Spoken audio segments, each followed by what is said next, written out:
is death? What is it that gives us purpose?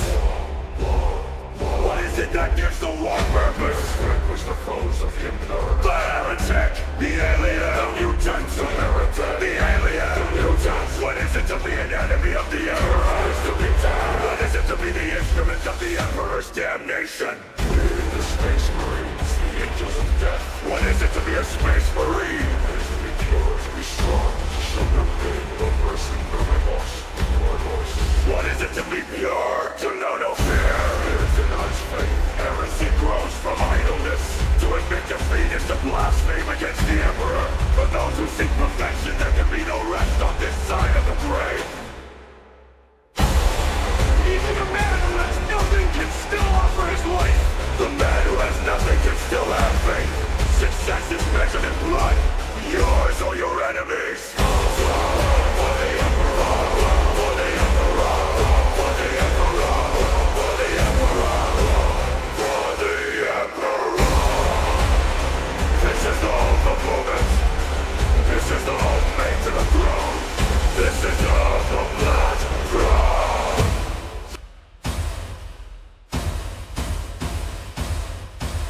There's only war.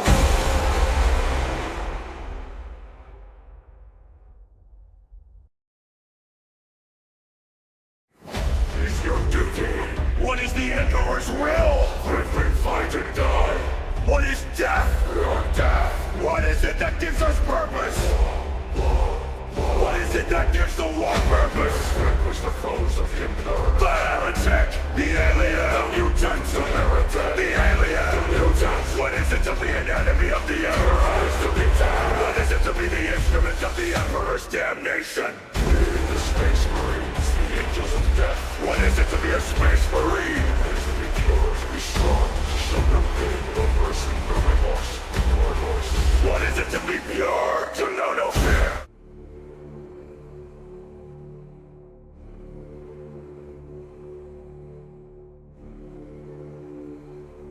Finally, it has come, that which we feared most. You told me a long time ago, old friend, one must always leave one's mark upon a plan. Without a signature, a plan is meaningless. One must devote oneself to it, utterly, with total conviction. I have lain my hand upon this plan, this terminus decree, this fail-safe.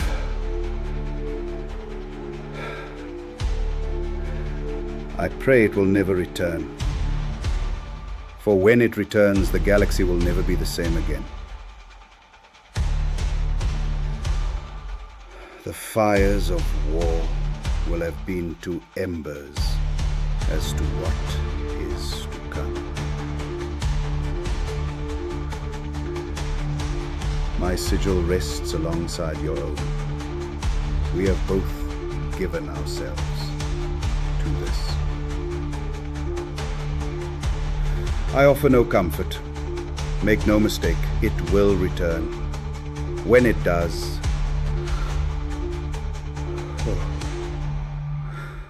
when it does, the galaxy will burn in the fires of Blackthrone.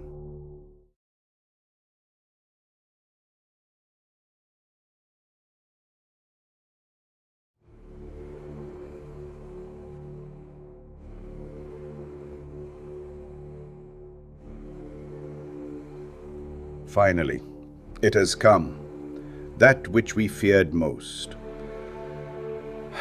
And on Liam's hatred, hello and welcome back once again to Tattletales RPG, where the table may be virtual, but there's no hatred here, at least not publicly.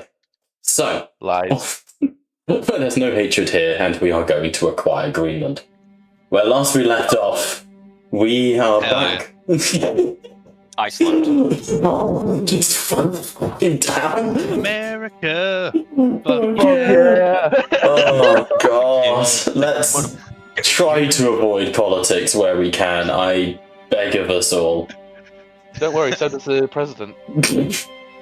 fuck's sake. Just going to war, man. Have you guys considered the obvious answer to this campaign, which is to just purchase Pandoric?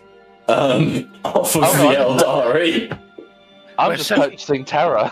We're setting up a Part of trade the deal, deal as we baby. speak, Bob, don't you worry. Oh god, yeah, the High Lords have convened a board of peace with the Xenos. I'm not saying it's a terrible plan, but what are we gonna do? We're gonna purchase terror. I mean, what the Imperium's never done anything for us anymore. I mean, we do a lot for them, and it's terrible. If Abaddon They doesn't do anything for agree, we'll impose tariffs on him. Sorry, You weren't Brian. there in the Love you. heresy, you were on the back lines of the heresy. Sorry, I know we have our resident American in the call, so I do have to be careful. I have to assume he has a gun. I live in California. We're all pussies. Respect. Mr. Honest. Oh dear, shit's funny. Anyway, hello and welcome back to the South RPG, where the table may be virtual, and so is the active racism. Where last we left off, the party have defeated the planet of Ursus Minoris. You have made your way across the open battlefields of that snow-covered realm, and have managed to defeat Vaus, the errant deliverer, the demon prince of Karnef, an old friend of the party. However, this victory was not without its issues. Upon entering into the warp to defeat one Kairos Fateweaver, you were soon beset on all sides. To discover and defeat the former ally of the party, Adonis. You were beset on all sides by the trickery and shenanigans of the Lords of Change. However, that is to say, it didn't all go horribly, horribly wrong, and you did capture Adonis, and you brought him back to your ship, where upon about 5 minutes of interrogation you realised that this bitch crazy, and having any sort of response out of him was becoming increasingly difficult. However, not to be deterred, you beat the shit out of him anyway. And you were, of course, all additionally cleared of any wrongdoing as part of your entry into the war. So, after that, you reconvened. Aegis has been decreed that he will meet with Belisarius Call to try and work out the whole ominous issue that has arisen in his loins. And with that, you discovered that the Abyssal Maw, the giant plague hulk that had once belonged to Omnus, had been purged and reclaimed by the Desidans known as the Sin Feast. Naturally, you were a bit worried about this. But upon the arrival of Belisarius Call, your concerns were put away as you realised that finally there is a glimmer of hope in the darkness. That it may indeed be possible to destroy Omnus after all. Your next move is to go towards the Kyrosian Rift. We have spent the fuel, you have accrued the resources, you rolled ridiculously fucking well in order to do so. But before we come to that, dark lights flicker through the ship. The Dreadspear is in a state of battle readiness and wariness. There is a quiet, solid solidarity that roams through these streets, or through these corridors. Everyone's waiting for the enemy to make their move, for the next incursion, the next demonic interference. But none seems to come. And as we traverse through these depths of the Dreadspear, dark metal plating giving way to the Apothecarian white, we find ourselves in said Apothecarian, where kneeling over Inquisitor Cadigan is Apothecary Kalis, who is regarding Cadigan with a strange look of distrust and enmity. I am afraid, Monsieur, I am unable to remove the mask from your face without fatal intervention. This is by design, I assure you. Then why What do you remain- return to my table?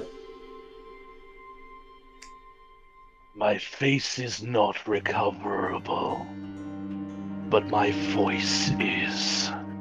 Your voice? And having it melted away from my throat has limited its range. It requires repairs. He sort of takes a look at you and looks down at your throat. Your throat has been lacerated in several places. It is unlikely I will be able to fully reconstruct the organic material. If you wish, I can provide you with a augmetic, but true reconstruction is out of the question. What is it the Mechanicus say? The flesh is weak. I am Replace glad. it with augmetics. I am glad you are beginning to appreciate the teachings of the Omnissiah, Inquisitor Cadigan. Such a procedure is by no means a small one. Are you feeling capable of the task? You will proceed with my respect. Very well. And there's a high-pitched as Cadigan's throat is torn into by a thin, slicing saw. The layers of flesh are stripped back and peeled as Apothecary Kalis begins his work. So, across the Dreadspear, you are in open space, floating. Not using the warp, for you dare not this close to the inn system, but floating across towards the Kyrosian Rift. Is there any RP or anything anyone wants to do before we arrive, as you know the Fate Weaver does await you?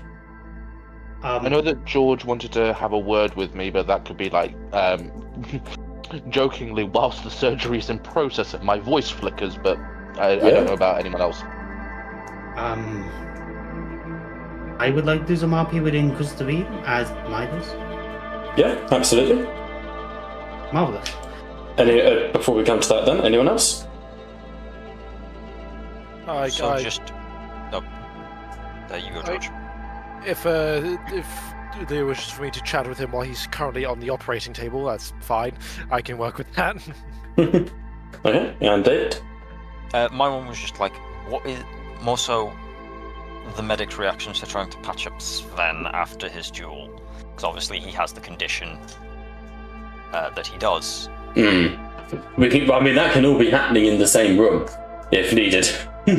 I just can imagine these medics, the apothecaries, just going, "What the fuck is going on? Why is this so hard?" Kalis is pretty immune to the bullshittery of anyone in Reed's employ at this point.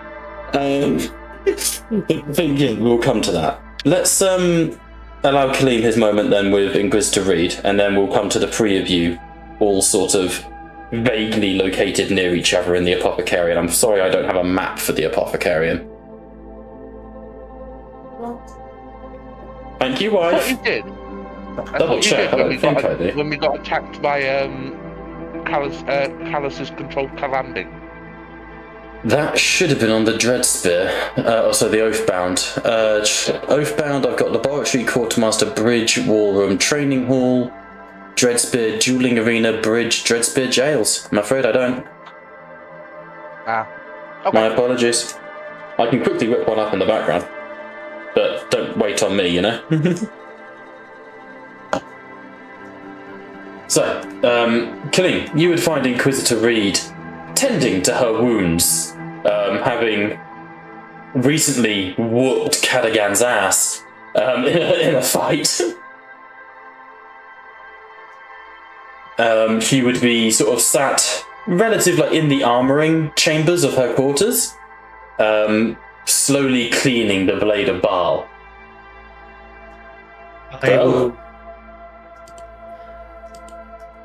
I'm playing as Midas for this. Midas for this one. Yep, go for it. I tell my devotees to wait outside, and I will speak to Inquisitor. No, they wait outside, sort of forming a posse. Of course, there's guards and armaments and others outside who are clearly listening in. You know, Reed's own retinue are not far away. Mm-hmm. Inquisitor Reed. Midas, how may I be of service? I wanted to have a chat to you about what you asked me when you informed me about Necrontia and Berador. Go on. Was there anything else? Was there any more details about Garrus with him? Or was he by himself? This was not a vision that I had, so it is hard to say. Because I was going over...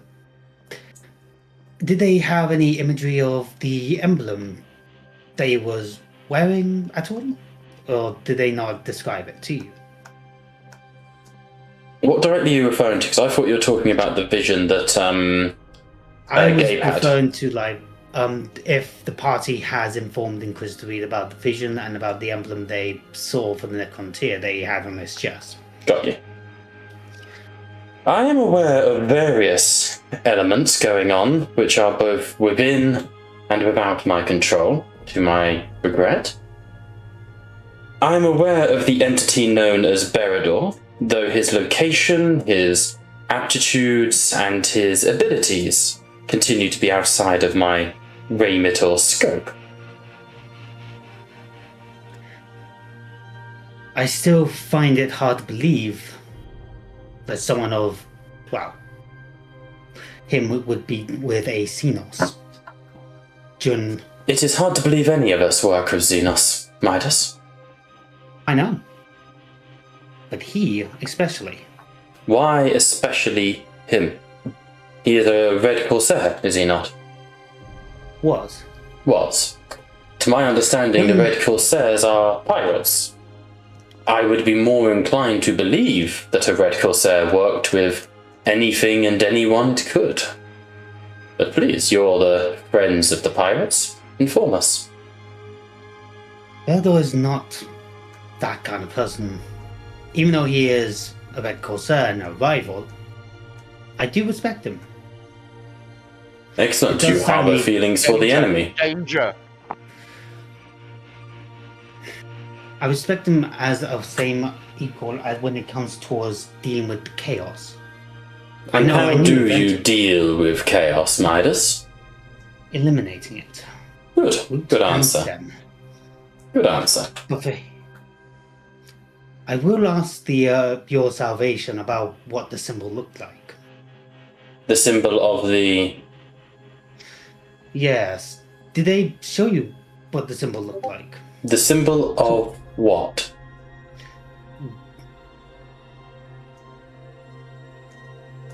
That And they she sort of saw Berador stands.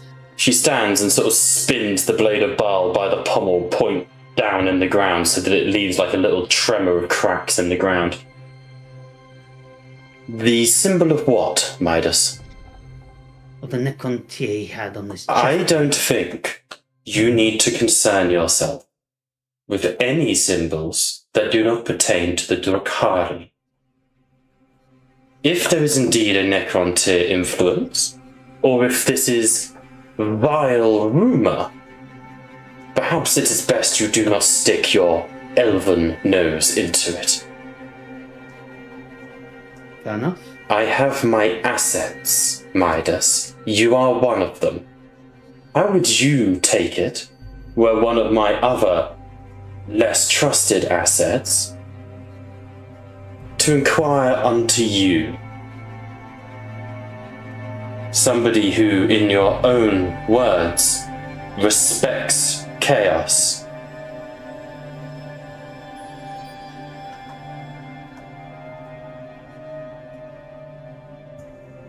I respect him as an enemy. I do Caution, plan to face him one day. Midas. I do not care for your words, only your deeds. Caution.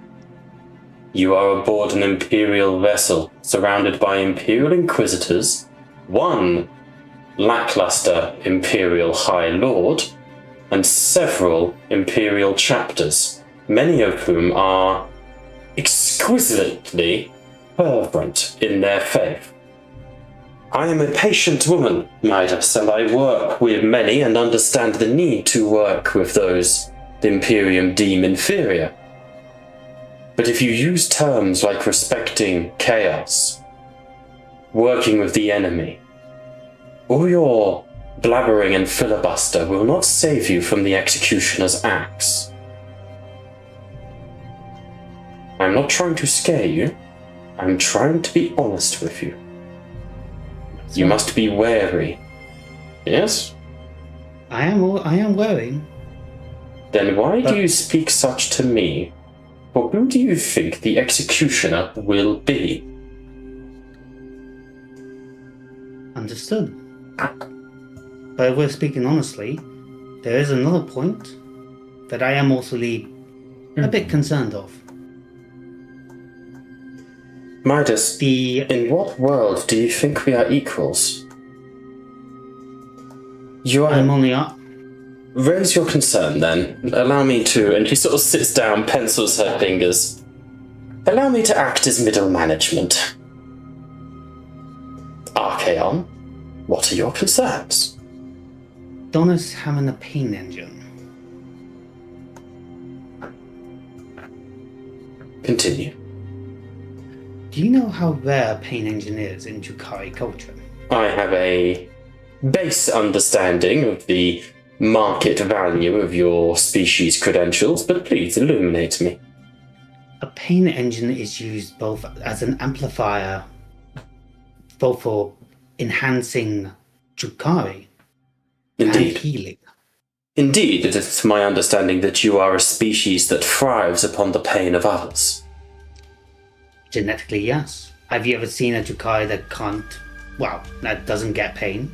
I've never met a Drakari I've wanted to not see dead.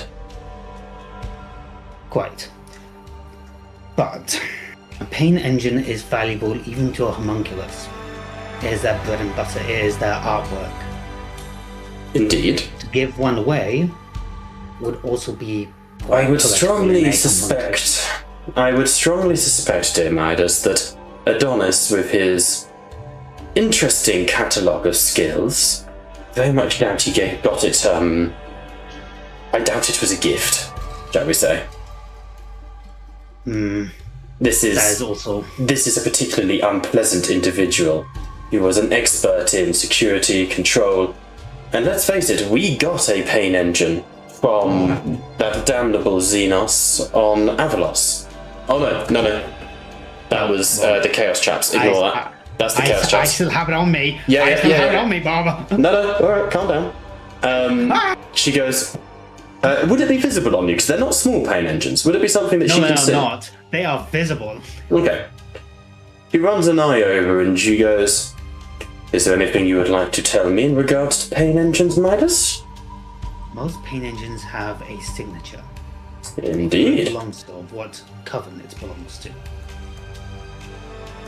And the one that beats upon your own chest, what signature does this carry? I do not know. I've never So checked. you do not know? No. How did you come by such an engine? You wear it freely, though is it possible to remove it? Not without killing the person. Or killing So yourself. the pain engine you currently wear cannot be removed, and is of unknown make and design. Yes. Where did you get it? Let's just say... No, let's not just say specifics, Xenos. Here in the Imperium, we work with specifics. Where did you get it? You'll not like the Pacifics. She stands and picks up the blade of Baal.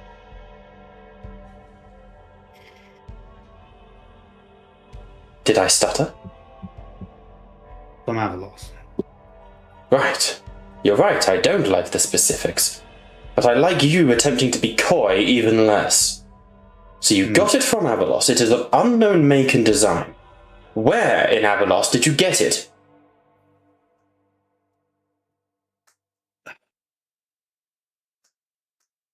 from Benjamin's armory. You have been walking around with an artifact of the of. No wonder he wants you dead, Xenos. You are a robber, walking around with your loot brazen on your chest.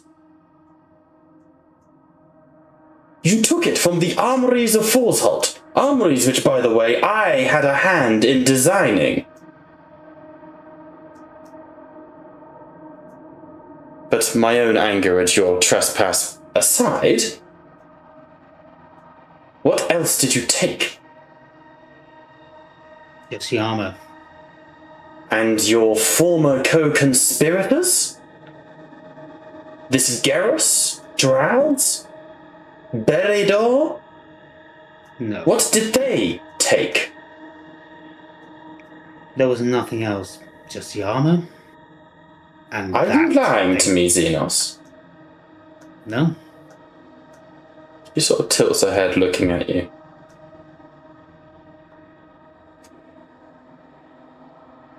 And trust me, I wouldn't want to wear the pain engine. Trust either. you? Why? Well, You don't want to wear the pain engine, and yet you donned it willingly. it was either that or get torn apart in the webway. But you were in the webway before. Before you joined us. So you donned this in order to survive this webway. Yep. I see. Just getting my facts straight here, Midas. So, you have an artifact from a planet which, for all the best intentions and good efforts of my cohort, became corrupted by the archenemy and befouled by Xenos. Were there any Xenos or adversaries of the archenemy where you found this pain engine?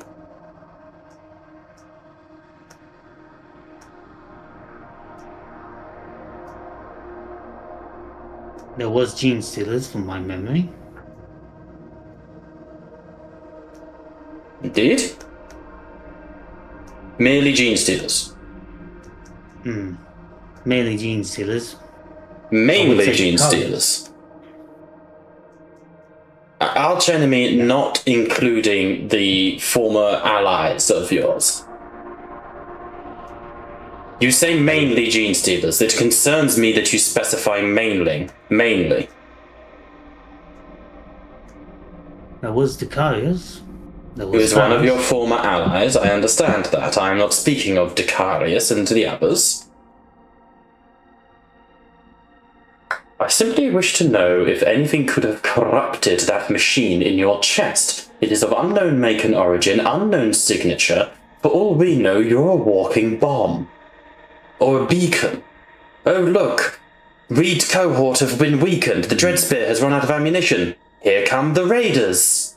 How do we not know that is what is coming our way? It'd be the same question with Adonis. Oh, for the love of God, answer the damn question, boy!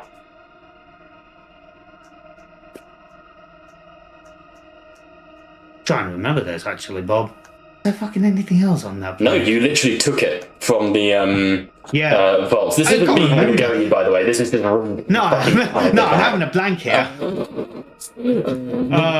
took it from the vaults of Benjamin Portal, and I'm going to have you all if you pursue, because that's also where you met the UVAF. Just in case your memory is in need of servicing. that? The UVAF. Oh, that's where you guys yes, freed the it. party already. Yeah, the That's where you party freed knows it. About the UVAV. Yes. Reed doesn't. Reed does. Reed does know about the UVAF. You guys all killed it together. Yeah, but he also did kill it. So Oh, Reed no, knows about the that's UVAF, but she doesn't know where you initially encountered it, only that you did. It's more, she's asking, is there anything else that, could have corrupted this machine you're wearing? And you're omitting the UVAF right now, but I don't know if that's because you've forgotten or, because you're trying to deceive her, which you're welcome to do, just, I'm not going to. I'm just kind of drawing a blank on that because I can't remember, really. Frankly, in character, I don't know either. So. What do you mean? Don't know. What do you mean? I've just gone through it. The party already know that about the UVAF. You guys have fought and destroyed the UVAF, yeah? Yeah. You met the UVAF in Benjamin Forsholt's vaults, because it had been chained there. Yeah. Which is also where you stole the pain engine from. Yeah. So what Reed is asking is, was there anything in the vaults that could have corrupted the pain engine? You've said no. Right, the UVAF. I'm giving you the chance to be honest with her, or I'm going to ask for a deception check. Make sense? Right, God. Yeah, no, yeah, just go on. Yeah, there was the UVAF. Yeah, you know, that's not me pressuring you into a specific answer, by the way. If you want to lie to her, fucking lie to her. It's A-okay. I'm just trying to give you all your options. That's right, I'm just literally just ran home and I'm like already been in place now already. Whew. But I'm gonna say UVAF. The UVAF was the crystalline creature that we fought before. That was in Benjamin's basement. You see, she just sort of puts her heads in her hands. And you've been running around with it on you ever since. It died on the ship. The pain engine.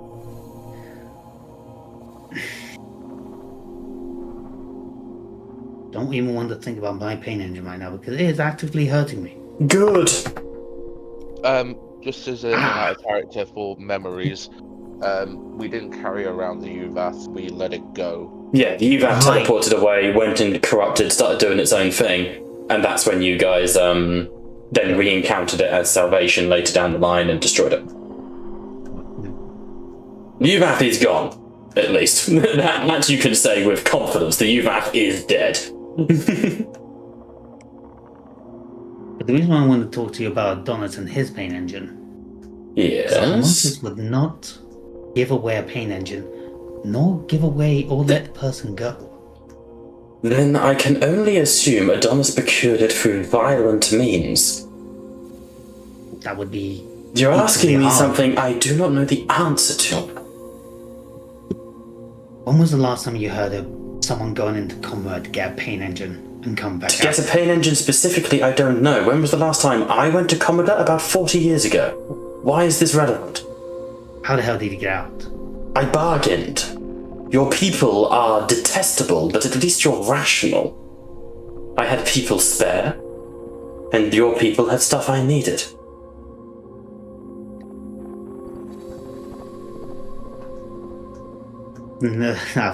You now brought up another question. What did Adonis bargain? Good question. And one that I am not at liberty to answer. Believe it or not, I had no idea that he was an agent of the enemy. I know that. I understand that. But that's Then a why big do you question. continue to pick the scab, Midas? Do you want to know about Midas's pain engine? Go ask him. He's in the hold. By all means, go play buddy-buddy. But my concern, and she taps your chest with the blade of barb, is the one wired to you. The one that has been exposed to both the warp and the hive. The one embedded in your flesh. That is my concern, Midas.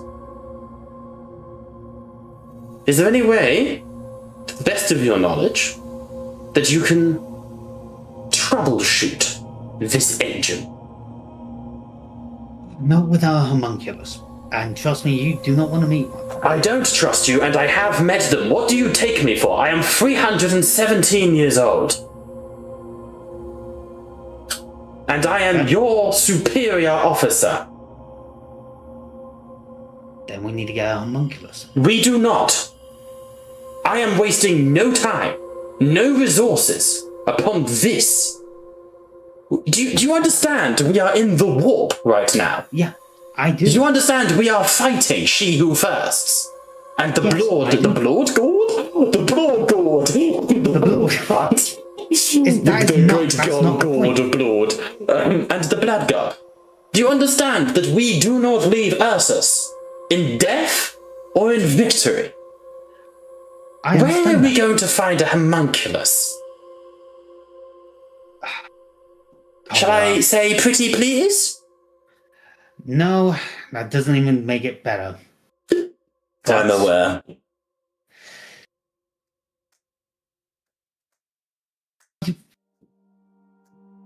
Maybe I could have a look on how to troubleshoot it, but it's been a while since I last interacted with my own paint engine. I'm too scared to even play with it without So killing this, myself. my God. You are scared to even interact with your own armor. Because I could A, blow up, or B... Jesus.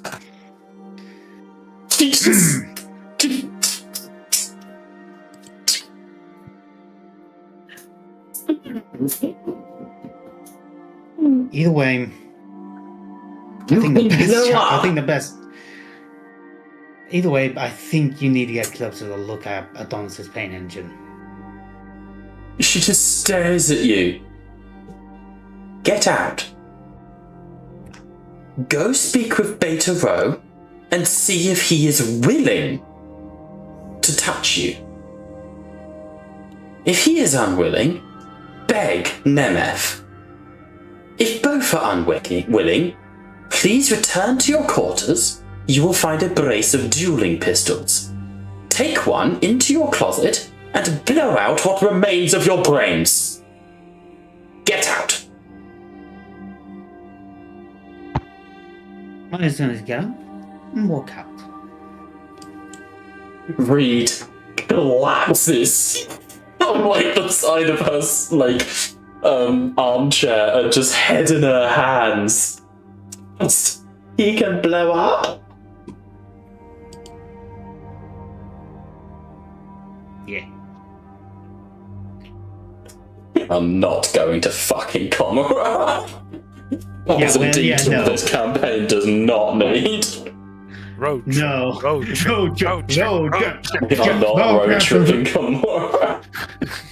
Let's go and get some Dark Elder. Oh God, how can the Elder have a fucking negative charisma? Just... Oh my God.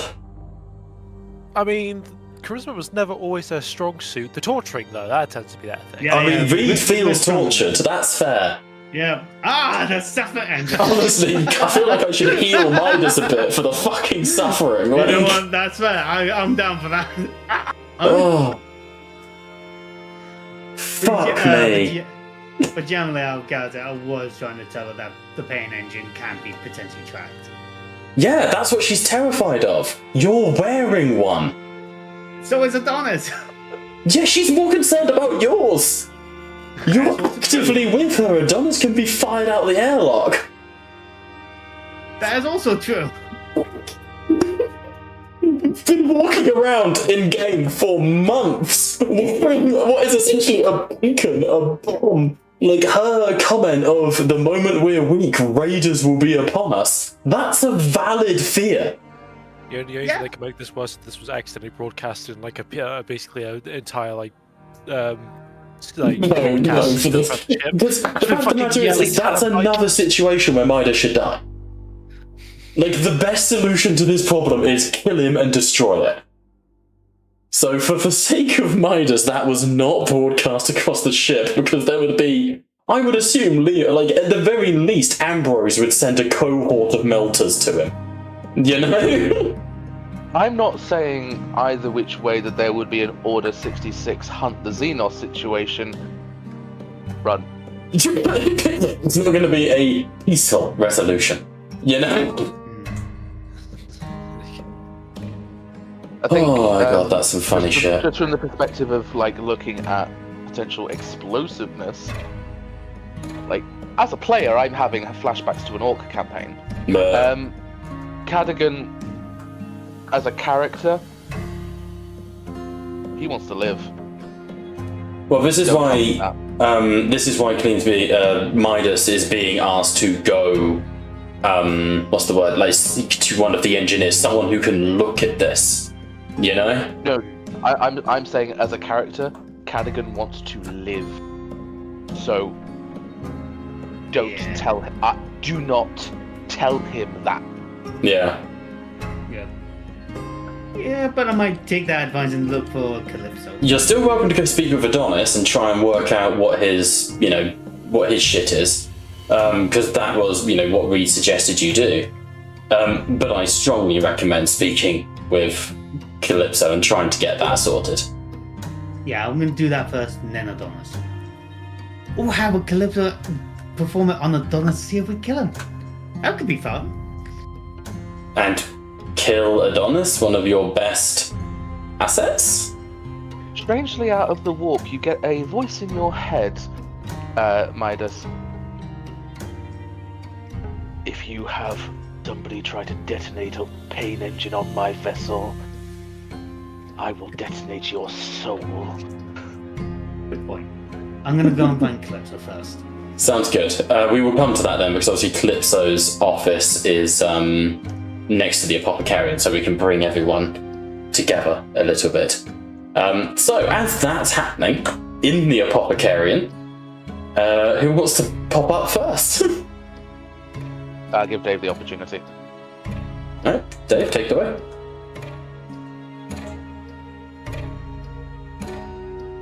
So, given the opportunity, then my brain had, I was just inputting all the information into my brain and notes. So good. Okay, so we are now actually going from En route to Kairos Fateweaver right now. Kairos, yeah, right. On to Kairos. Reed and I still keep on fucking his name up. Dark Eldar have had their Midas. lovely little chat. Midas, there we go. I should have remembered it's the fucking Golden Touch, yeah. Yes, it is. Have had their lovely little chat. How secluded were they? Very secluded. That was in Reed's, armory, which is, as you can imagine, Yeah. is an Inquisitor's armory. Yeah. Yeah, there's no way you've heard that. No, it was just because obviously I remember they were at one point getting patched up, and I think following on from that, obviously they've moved to there. That was just where my brain was Yeah. connecting all the dots. Obviously, we're now back at the med bay, essentially. Yep. Yes, back at the medbay / where Calypso Beta Row kind of vibes as well. Yeah. So Liam is getting his face. Liam is currently melted. on the slab with Apothecary Kalis. If you've ever seen Hellraiser, he looks like that female Cenobite who has her throat opened like a flower, like a petal Yes, that's I know the one. sprayed its petals. I know the one. And Calypso is currently realigning his vocal cords to adjust to his new voice box. Essentially, they're literally giving him a sick ass voice box. All you hear is the fleshy gargling. Adigan with auto-tune. Sakes, Yes. what did my head give that? Okay. Hello, I am Inquisitor Cadigan. Going to be, hello, my name is Inquisitor Cadigan. Right. But yes, take it away, David. Okay. How long is this going to take, Apothecary? It's only a couple of cuts. It is a detailed and complicated process, my friend. Please take a seat. I understand the walls of Fenris often are in motion, but you must take time to rest. Your wounds are many, and I will be yours soon. Inquisitor Cadigan's voice, sadly, is a requirement of his craft. I don't know. Peace and quiet kind of works right now. Sure we can't leave it? All you hear is a gargling and strained, "Shut your mouth, Astartes!" Up, please do not strain the vocal cords, eh? Please, I am attempting to realign everything. As for your request, noble son of Fenris, I would be remiss in my duties if I were to leave him half done. Fine. Still, there is little more I can do. And he sort of slips a scalpel to the side and steps away. I require the blood to coagulate, and as a baseline human, that will take a few minutes. Bonjour. How may I help you? Well, I just need to get these few grapes patched up so I'm ready to go again. Oh, I see. So I see. Very well. Please lie upon the gurney. And he sort of brings out a servitor that's like whose back has become a gurney for people to like lie on while like a mobile like tracked servitor table essentially. Yeah. I just love how Sven has this giant like wound across his torso. It's just like, that's only a couple of scratches. Yeah. The apothecary Kalis. You are a space wolf then. Tough as nails. So I see. Tell me. And he's sort of, you see, there's a moment of like nerves as you see him strapping you down. Like pinning your arms with chains and belts. Sort of, you know, pinning you down to the plating.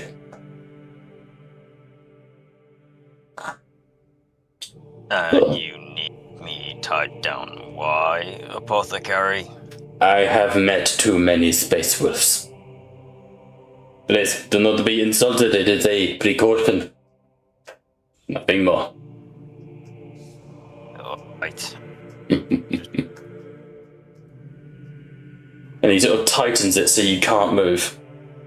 Do you know what chapter to which I belong? I haven't the faintest idea. He turns and lowers his shoulder guard for you. And you see a red scorpion on a white circle with a black shoulder pad. We are the Red Scorpions of Badab fame. Eh? Do you know us? I know of you, yeah. We are a chapter that has been called many things. The main one being obsessive. Though I would say that any claim of obsessiveness is only due to the need for purity in our gene seed. The passion of our arts, yes? So tell me, Sven Grimsnar, what happened to your gene seed to make it so grotesque? I'd hold your tongue on insulting. No, I am your apothecary, and this will not be the last time you are on my slab. This is but a trial set by the Great Wolf. To overcome it, to tame it. These genetic alterations are a byproduct of your ascension to Astartes. They are. Fascinating. I mean no insult when I ask these things. I am truly simply fascinated in the nature of your chapter's creed. You are called the Wolves, and I see you take it quite literally, eh? That we do. You know, I was never able to fully cheat Bravas, Ube, and Fafnir, so it is interesting to see how your physiology differs. The fur, for example. Is this a symptom of the gene seed alterations, or is it simply a adaptation to the icy conditions of Fenris?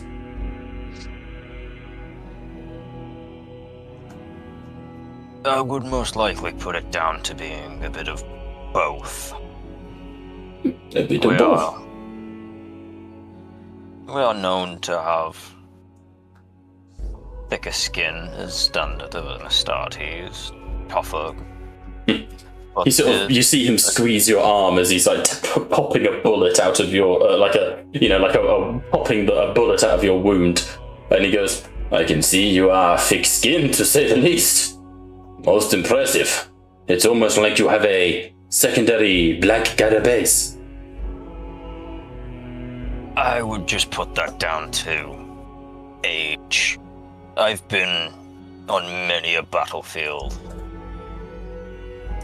I believe the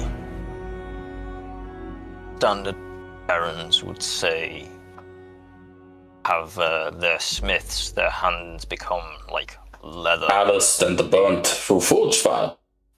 That's I the one. am familiar with the terminology.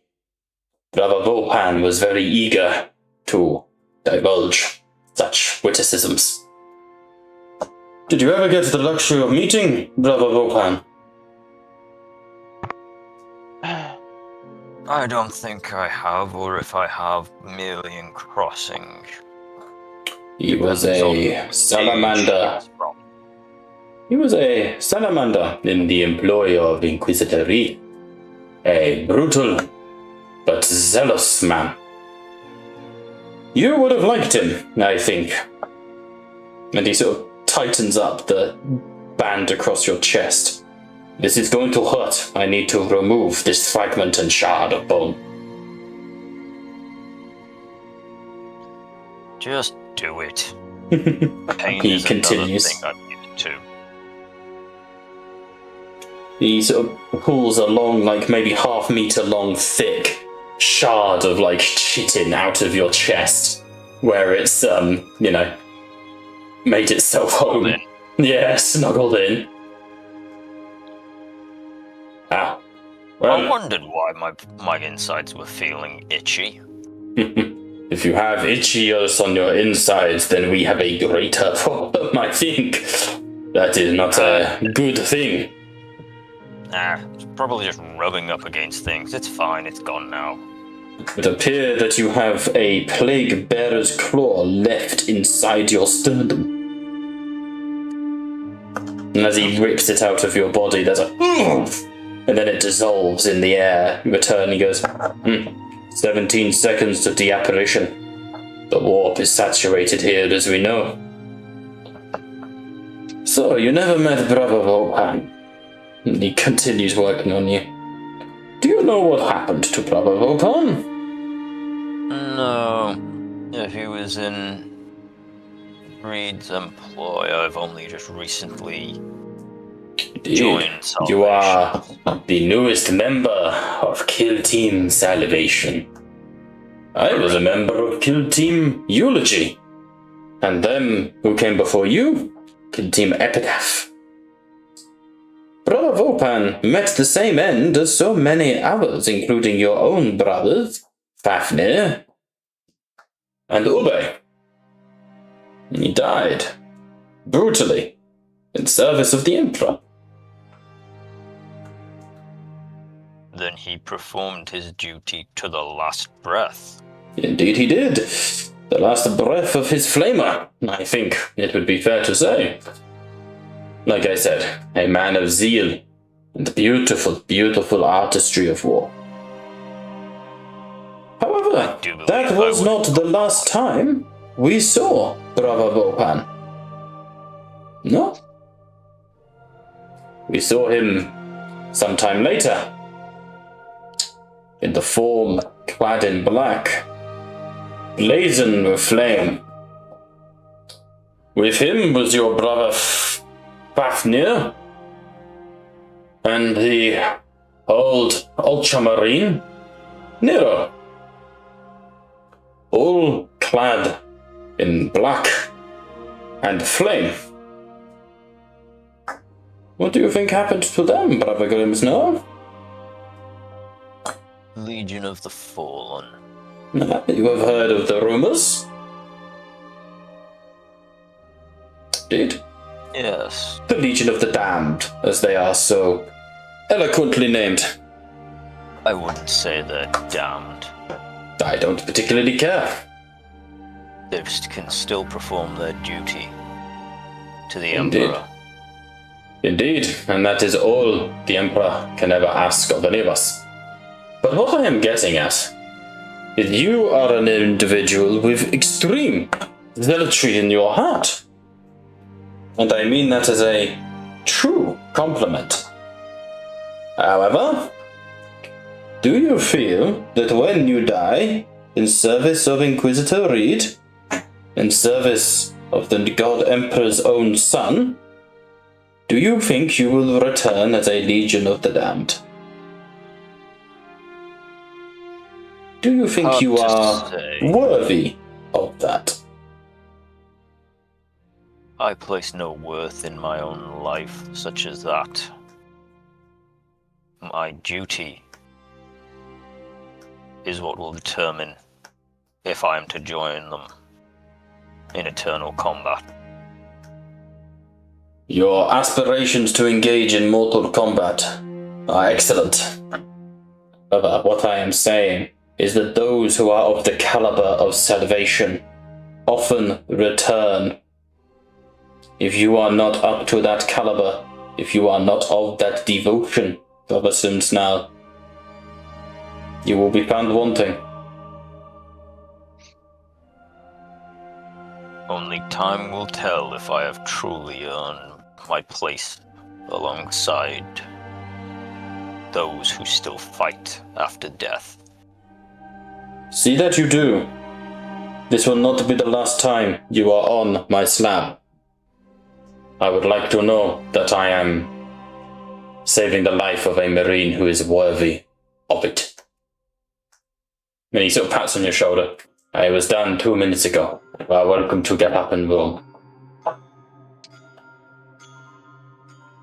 He kind of just stretches. You know, as you do, like Bindings break. You realise they never really could have held you. Yeah, he just sits up the bindings, go break, and it's just like, oh. The apothecary holds out his hand for you. I'll shake his hand. You know, Doc. Helps you to your feet. Cheers, Doc. I like you. As I say, my chapter believe in purity above all else. Purity of our gene seed is sacrosanct. The perfection of our world is sacrosanct. But in working with the Inquisition, I have understood that not all things in this galaxy can be pure, but they can achieve perfection through attempts to be so. See that you do, Grimsnarl, and you are welcome on my slab anytime. I will. Take note of this. Perfection of a craft is just as valuable. I agree. Honing my craft of warfare. Your craft of the medical arts. He holds up his tools. I completely agree. Speaking of the perfection of my task, Lord Clarigan, your cords should have healed by now, if you would like to give them a run. Oh, damn, I was hoping they find him mid-operation. That can still be done. You I am can walk in perfect this in every moment if you... single way.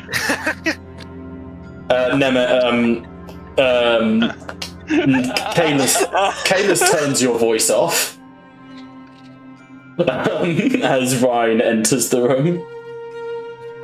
Don't be turning this voice off. It is pure silk to the honeys. Fuck's sake. You see Kalis goes, I have based his voice modulation off of the Captain General of the... Oh no, what's that fucking song? Of the Fabricator General of Mars. Oh god. Oh god. Because that's the song, right? Yeah, no, I get it. Can we just get a men charge? But as if you were in battle. Can we get a remark towards Reed, but with that voice? She's not there. Reed You is said like... Reed is an out-of-date commodity. She will never survive Pandoric to war. The fucking battle cry. This bitch is old. Charge! Fuck's sake. This bitch's pussy's old. She's very old, God bless her. And She's yet trying her best. Yeah. And yet she still beat your ass. She did. Fucking Get right. tall, like this goes slam open, but there's very much like the heavy thud of metal doors right, like marches in, still very much in his armor. As seen kind of like Callaghan on the operating table, he would very much like go up to and just basically look down at him, almost amused. Signature look of superiority.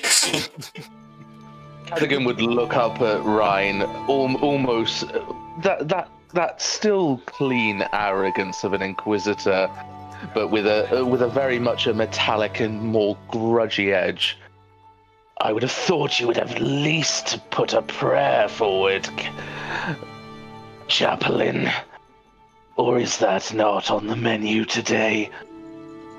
Cadigan, you very much put yourself into a situation where you're putting your faith in others. I don't think a prayer was needed, but clearly you're not paranoid enough for a prayer. Cadigan's eyes would narrow. My faith is in the Emperor's deliverance of us.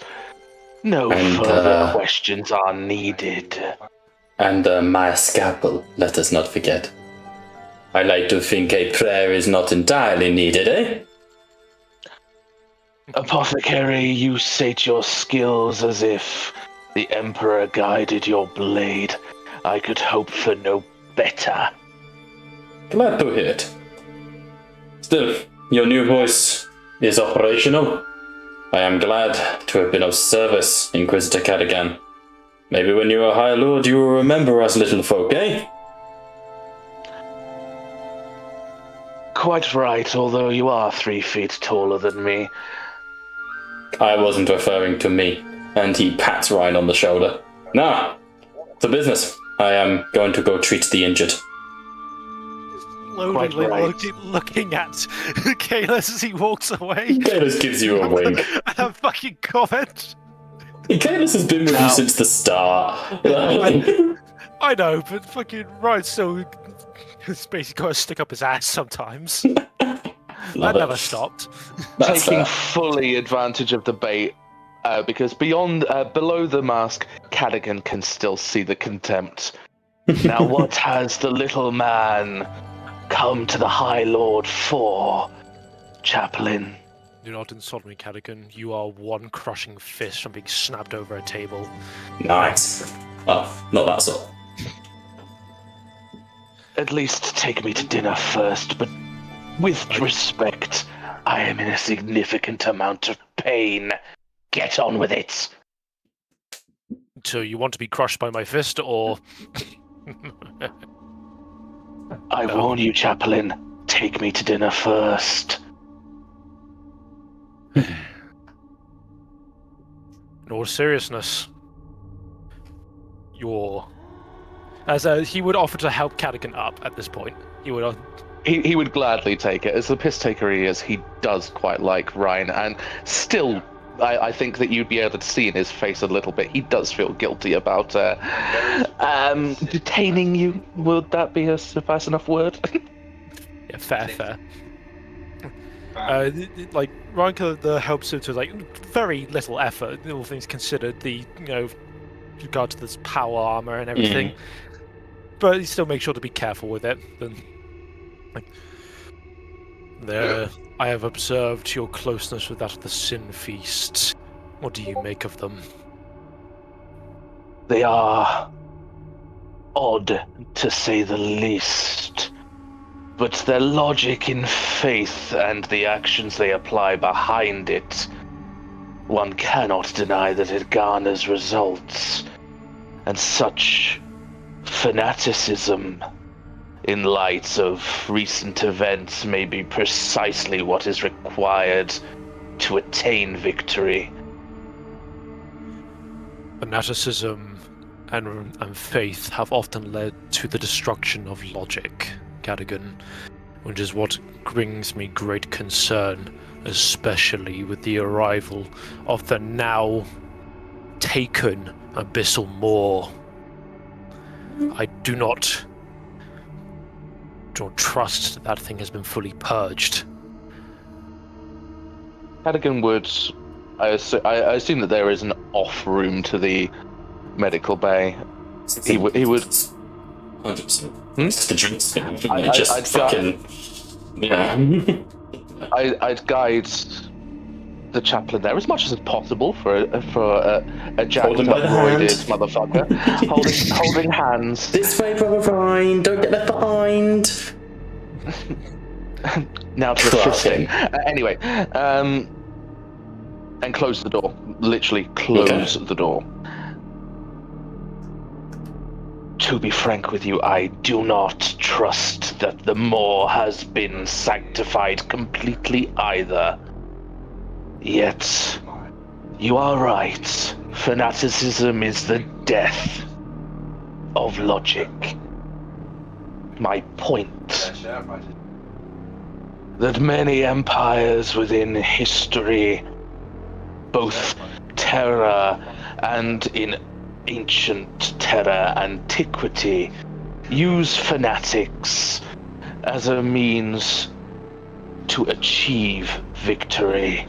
Whether their temperament can be mellowed is yet to be seen, but you cannot deny the results are advantageous, Rhine. That much is certain. But with all their zealotry, their obsession with the consumption of flesh, and all that is, there is a part of me in the back of my mind that thinks that if the wrong thing is said, and if we tread this carelessly, it could very well that chapters could come to blows, and that, especially with my own, well, let's just say even amongst my brothers, I'm considered more tolerant than most. Allow me to be perfectly blunt with you, Rhine. Your chapter, whilst almost eccentric in its perspectives, are not the only chapters that have been brought to blows.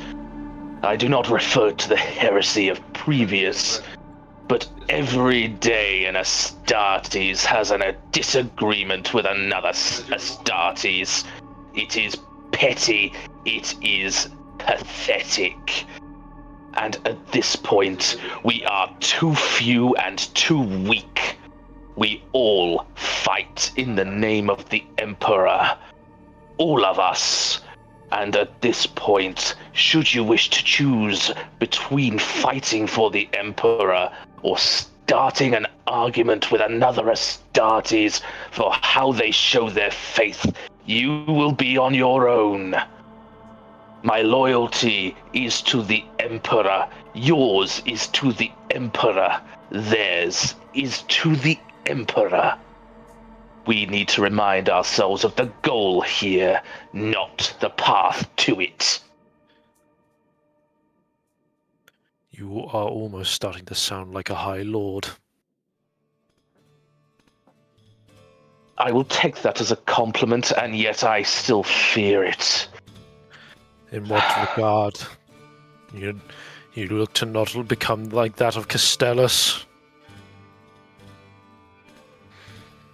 Cadigan would wince at that, and you would see a wince, like a full-on squint, and he would put his hand on the pommel of the sheathed Scarbrand's Folly. I would rather run myself through with my own sword than become a wretch like Inquisitor Callus. Hakon Castellus. To me, I'm still here. I would take and break us. I would engage in sermons on my knees whilst you conduct the correct litanies every single day if it meant that I would not turn out like that pompous wretch. But you have a point.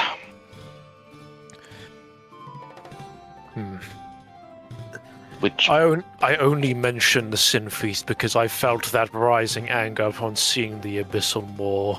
It is clear that in their strange, maybe delusional, perhaps not way of looking at their actions, they might have. would Ryan be able to determine through the stuff he spoke to him that they generally did think they were trying to do him a favor, but Yeah, 100%. Yeah. We think that last week. 100% they thought they were being like, bro. Yeah. They have a funny way of going about defending either one's honor or perhaps declaring purity from sin, or perhaps they thought that if they killed that of my nearly most hated enemy, that they were somehow doing me a favor, an honor, perhaps. But if there is that lack of awareness, that brazen, not quite arrogance, but obliviousness. No, arrogance I would categorize it as. However, allow me to be pointed. Your perspective in getting rid of tainted filth is to either shoot at it or pray it away. Not disrespectfully. Theirs is either to pray it away or eat at it. Not so different after all.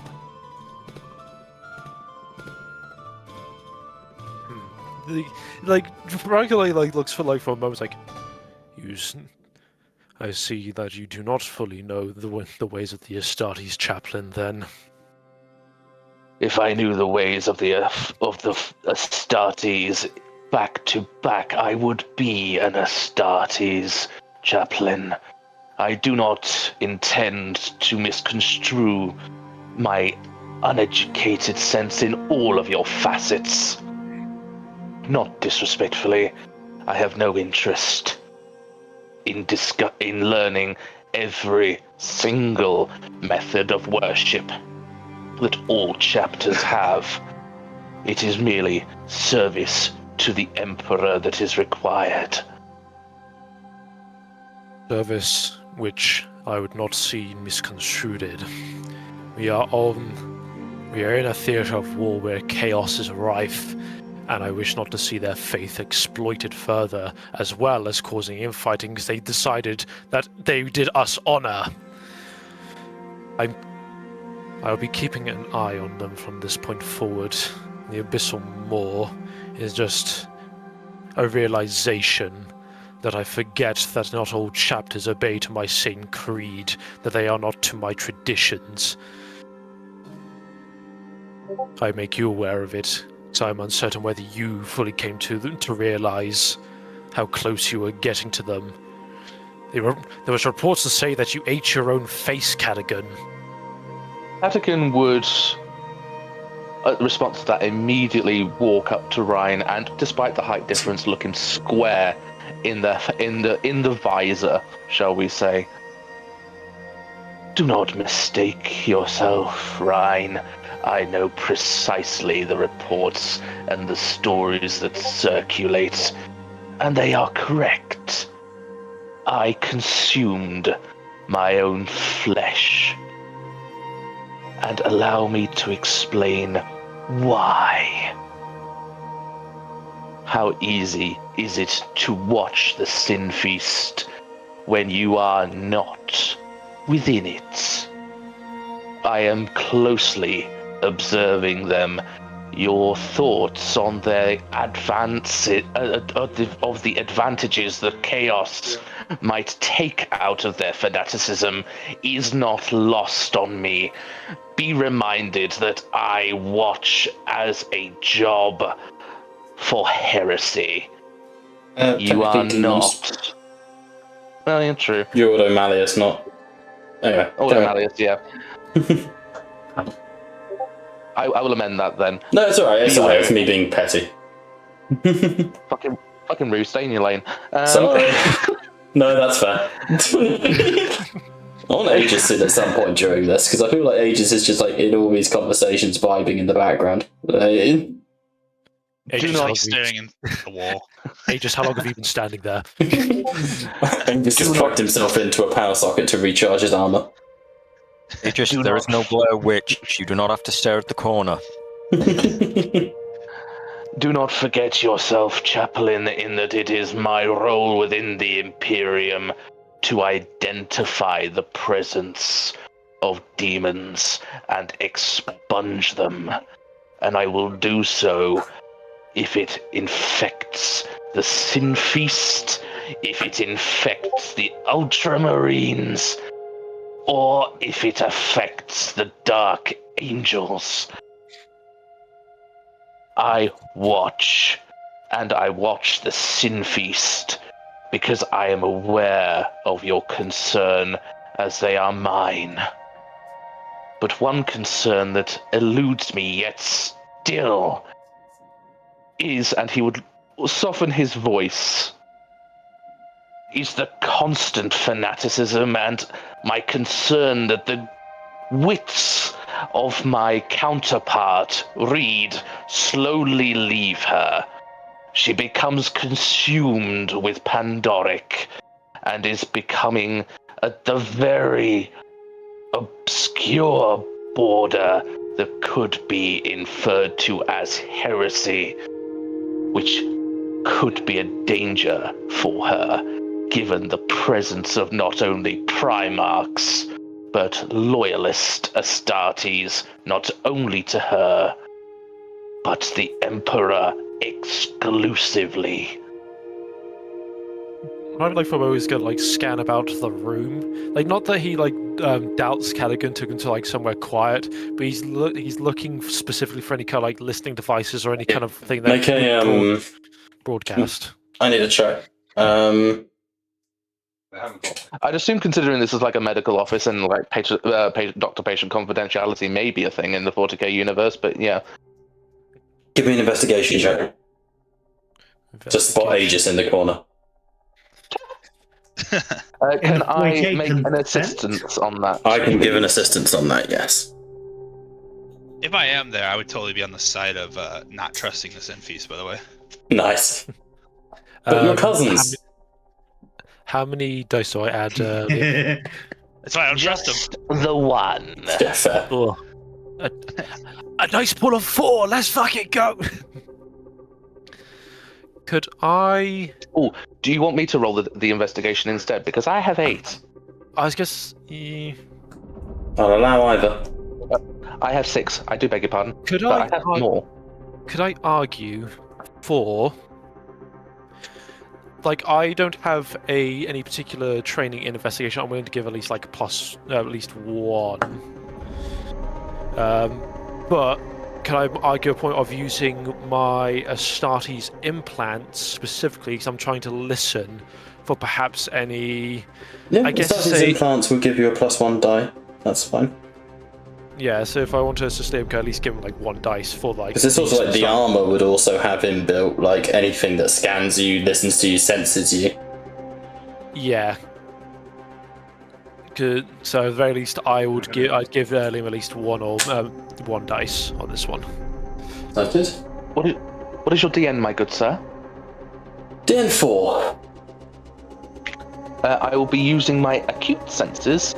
Very Eyes. good. My little cutie senses. My little cutie senses. I haven't been paranoid enough as a Dark Angel of late. Time to amend that. Yeah, quite. 6 successes. Yeah. This is the side office of Callus, isn't it? Yeah, You scan the room. There's no camera. There's nothing like that. But there is a slight flicker that you've seen before, specifically when interacting with Nemeth and his cloaking device. Now, Necron. Don't be shy. The cloaking device sizzles away in patches of green. Nemeth sort of tilts his head. I was not being shy, merely curious. What is your curiosity?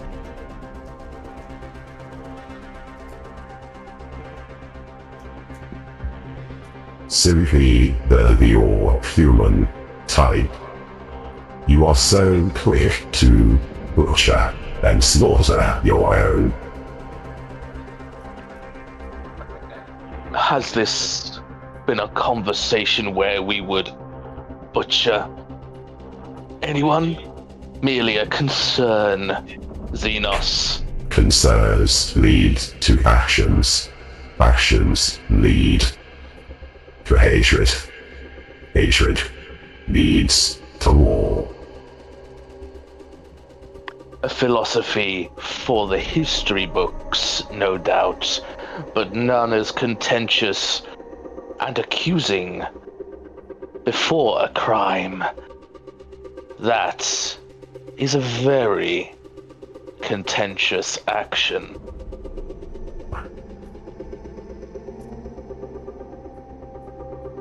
How long were you there? Distrust your own kind, and yet you trust us. Fascinating. How long were you there, Xenos? Long enough. Allow me to put it bluntly, I don't trust you as far as I could throw you out of an airlock. But you are useful. Indeed, that is wisdom. To use what you have to the best of your ability is truly the path your species must walk. It would be an awful shame were you to be extinguished before your time was ripe.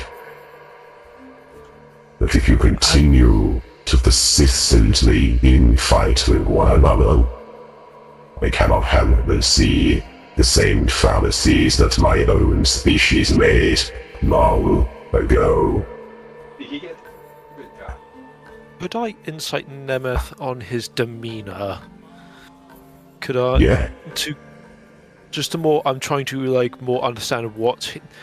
Is he pissed off us because we're somewhat speaking out against Reed, or is it more is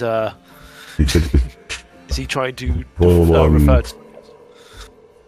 Oh, voice was still on, I think. Yeah. Roll me an insight. DN3. He's pretty not an open person, but he's not trying to hide anything.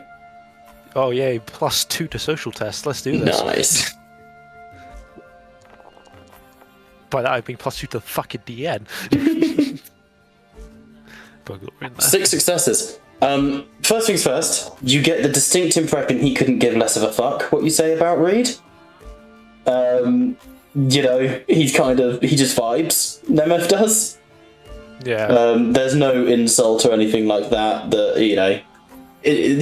relationship. It's very much a we work with each other because we're we're toxic friends sort of thing. Yeah. They're an odd couple. So the insults against Reed, he really doesn't care about. What was the other half of your insight? Sorry. I think I'm more trying to get the more trying to read into what is he trying to say. Is it more he's telling us to stop fighting, or is he insinuating to a grander purpose? He's basically saying that you have an asset, you're wielding it, and you're looking for ways to not like it. You're looking for a problem. Is essentially his insight there. He's effectively saying we have Reed currently as an ally. Why aren't we using her effectively? Essentially, and he's also referring to the Sin Feast.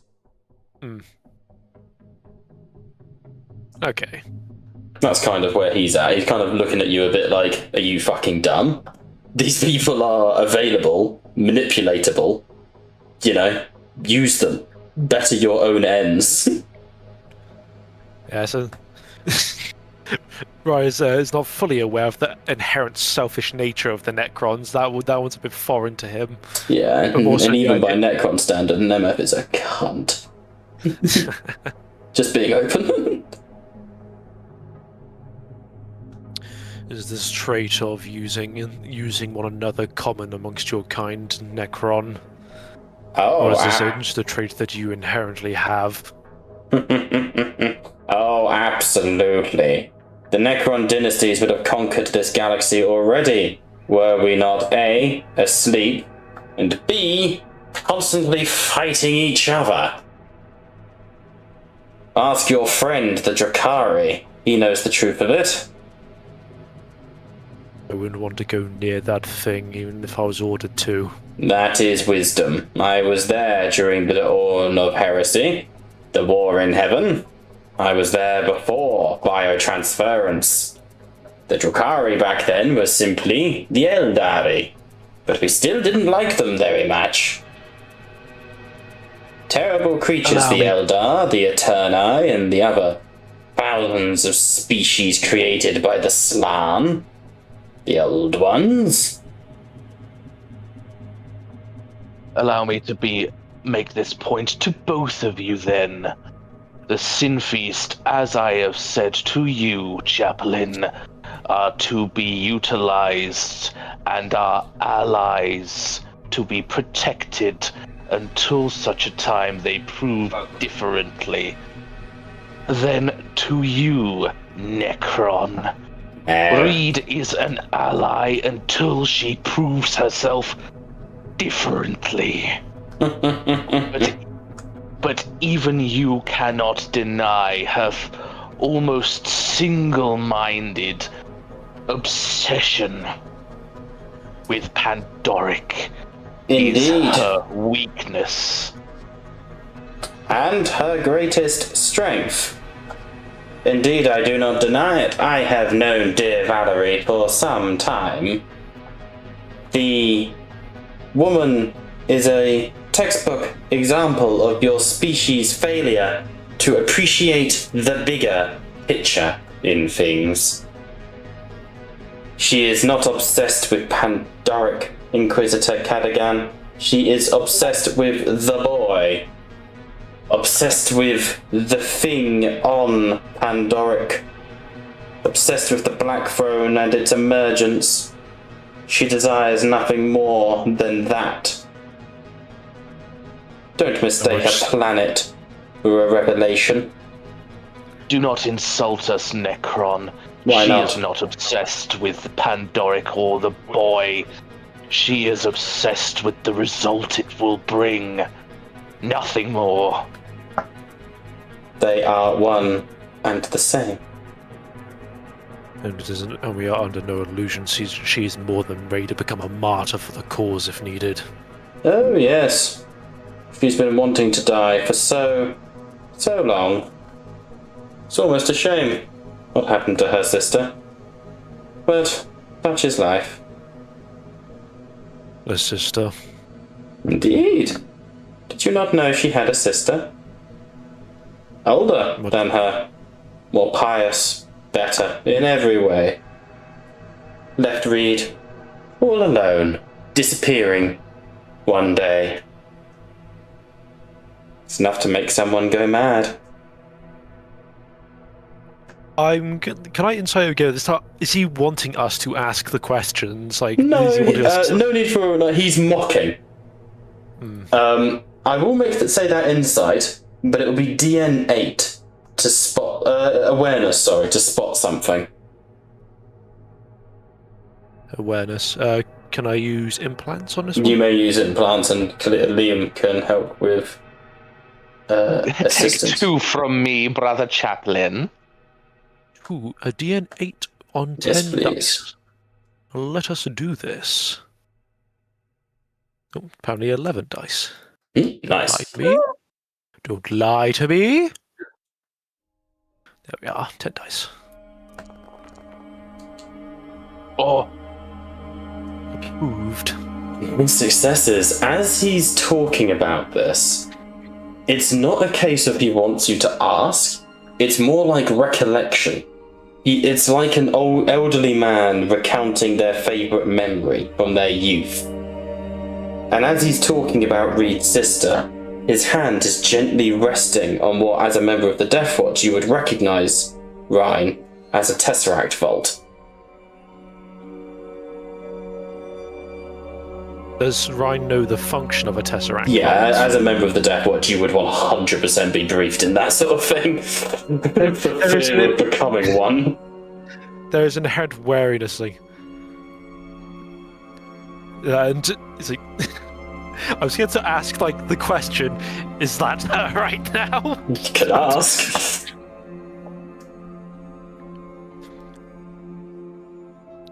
Is this something you've been withholding from Reed? Oh no, she knows that I have, dear sister. It is part of the mutually assured destruction that we so like to dance around. She has a bomb in my dynasty's home. I have a bomb in my pocket, so to speak. Like I said, we're not friends, just colleagues. Nemeth was told us that he was exiled from his dynasty, right? He did tell you that, yes. He's like, were you not exiled from your home? I was indeed, yes. The Setrupa dynasty. My first home. And then I turned to service to the Stormlord. Not that that matters to any of you. Yet, Chaplain, I sense that he has a very human flaw. Despite his exile, he still cares about them.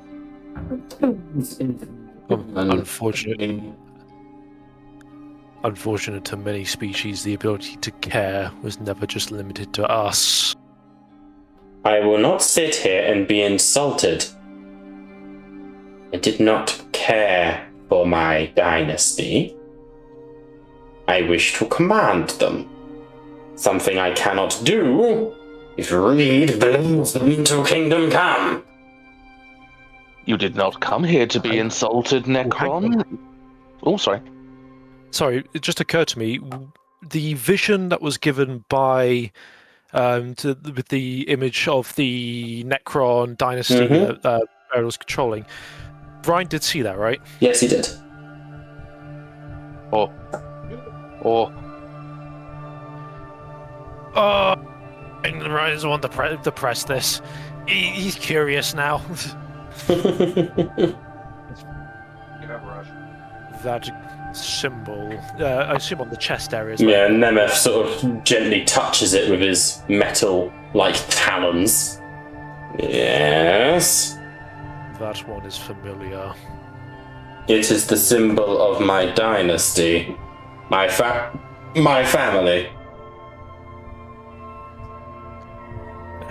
And how long has it been since you've last seen them? He pauses. The head slightly tilts. He's a Necron. Make a DN 10 insight check.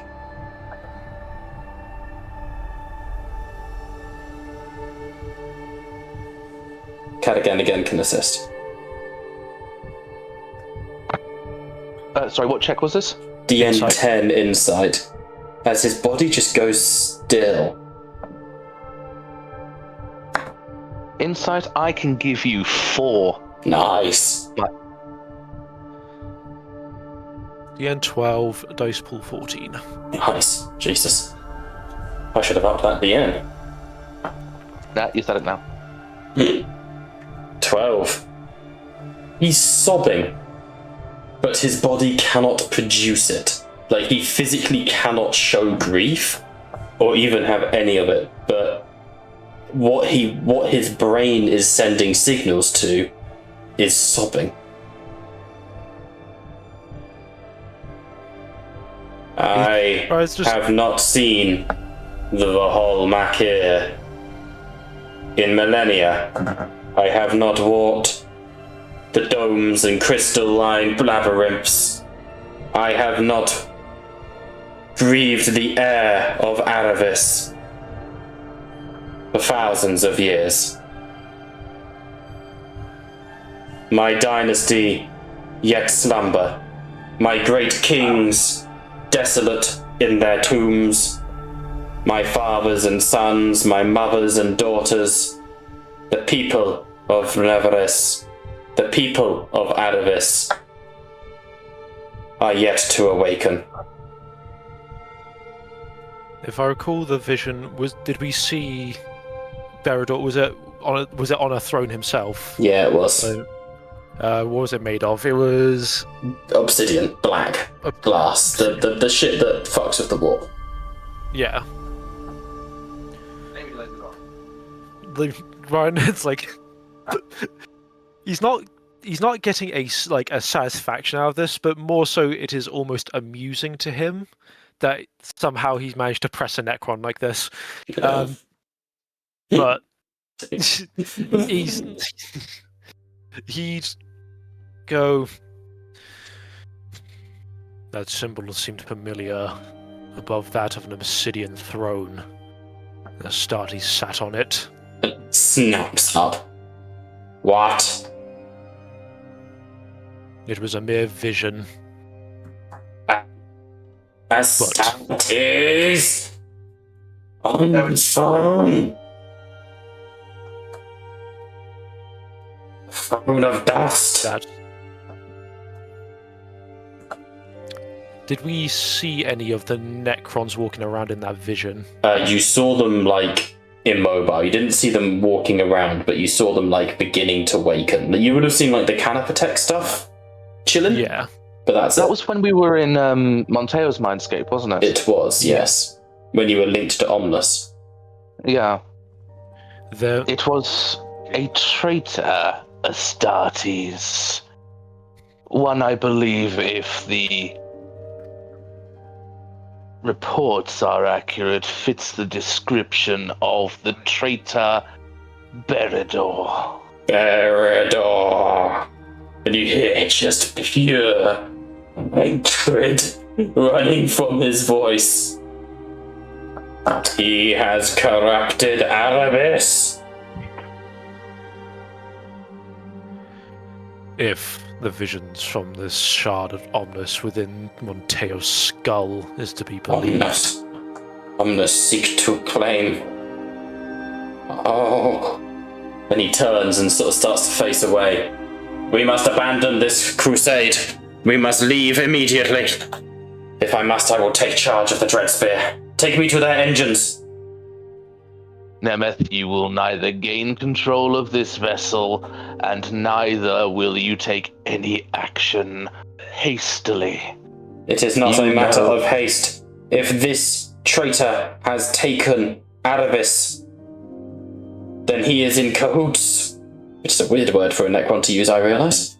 Then he is in collaboration league with the anarchist god.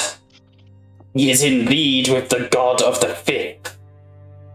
There are more gods in the warp than there are stars in the sky, mortals. And there are more gods to the Necron tier than the ones we killed. You have the ability to look through time, do you not? Indeed. I have utilized it well. The orcs were the first stepping stone towards this. Then prudent would it be that you would look through time for your own people and that of the steps of Berador. It is poor and without foresight to act on this hastily. You will incur the victims of countless of your own people if you He turns and there is a radiating wave of anger. The air splinters into hieroglyphics, green fragments of shards of other realities, and in a non-binaric voice, Nemeth goes, "Son and child, I am older than the star that birthed your species. Do not offer advice. Wish me to state the schisms of time with petty requests. To look upon one's own timeline is to risk everything. And if this Berador is in league with..." And the voice slowly reasserts itself as the biotransference forces him again. "With what was and what could be, with malice, with the outsider, and with the other gods of the sleeping one, then The warp will become a very busy place indeed. You must understand, there is war coming to this galaxy. I have seen it many times, and I thought it was simply to be the war of this wretched child of your evil god. But it is not. It is the war of new gods versus the old. The four against the four. The sleeping against the dying. We must leave. We must make for Aravis and its armor. We must go before it is too late. I had hoped to set the orcs upon this path, but they failed. Cadogan would have no hesitation in walking up almost face to face with Nemeth. You go to intimidate him, and he's not there. He's on the other side of the room. Timeline changes. Do you think me some conjurer of cheap tricks, Cadogan? I work with Reed. I am a high chronomancer. The technology in my bioform alone is enough to outstrip your entire Imperium. If I am telling you there is a threat greater than your petty wars, listen. Then... Sorry, George. Yeah, you first. Shit got tense real quick. Then allow me the basic bluntness of such a young race, of being absolutely obvious. We are locked in a war in this system. We cannot leave until it is done. If you want assistance, then by all means ask for it when it is done. I think You are locked here by the influence of the Ravage. It is a warp-born creature. We will simply remove it and bring us into the webway, and we will make for Aravis before the sleeper awakens, before the drowned awaken, before the descent begin. To what you said, the scale is bigger than any petty war that we could be fighting. This... What do you mean? To what scale? This is already a battle across the galaxy that has been torn asunder by the archenemy. What more and how much bigger could it possibly get than this? You are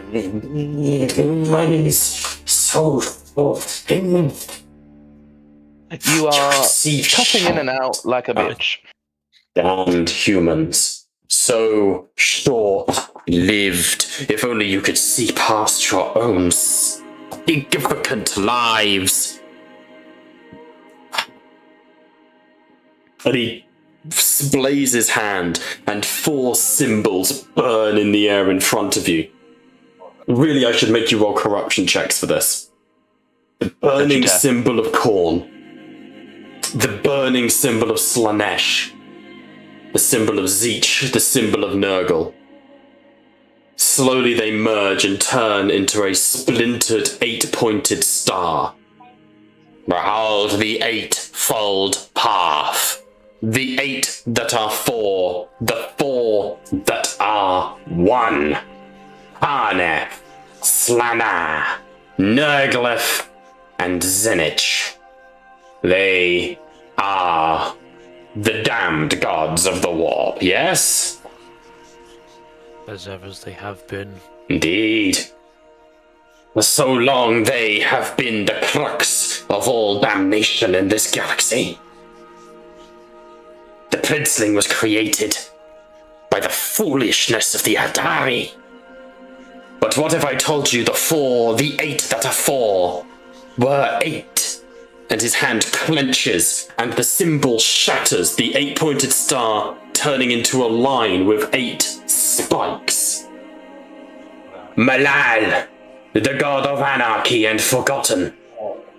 And you see one of the spikes burns black and white, and then another spike twists and becomes barbed. Ashut, the god of slavery and tyranny. And twists. And then there are the new gods. They are new to you, but to me they have been a long, long time coming. For when something lives within the warp, it does not have time. And you see one of the spikes twists into a cog. Rashtor. Innovation. Invention. Your chapter know of this god, Rhine. His forces assaulted the rock.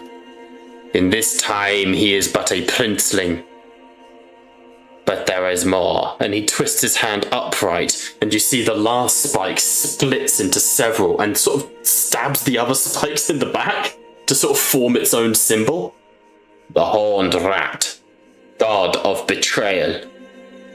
Do you see how quickly 4 becomes 8? But there was a disbalance in the warp, and you see the symbols ignite with golden fire.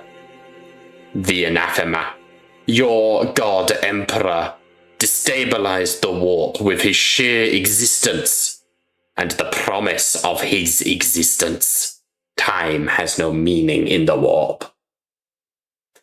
And in that promise, the warp destabilized, the 4 great powers broke the others, and they became lesser beings. But if Aravis is taken,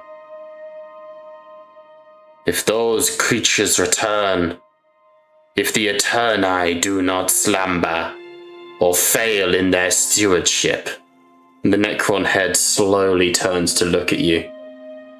Then your god's war between Imperium, loyalists, traitors, will be but a skipping stone.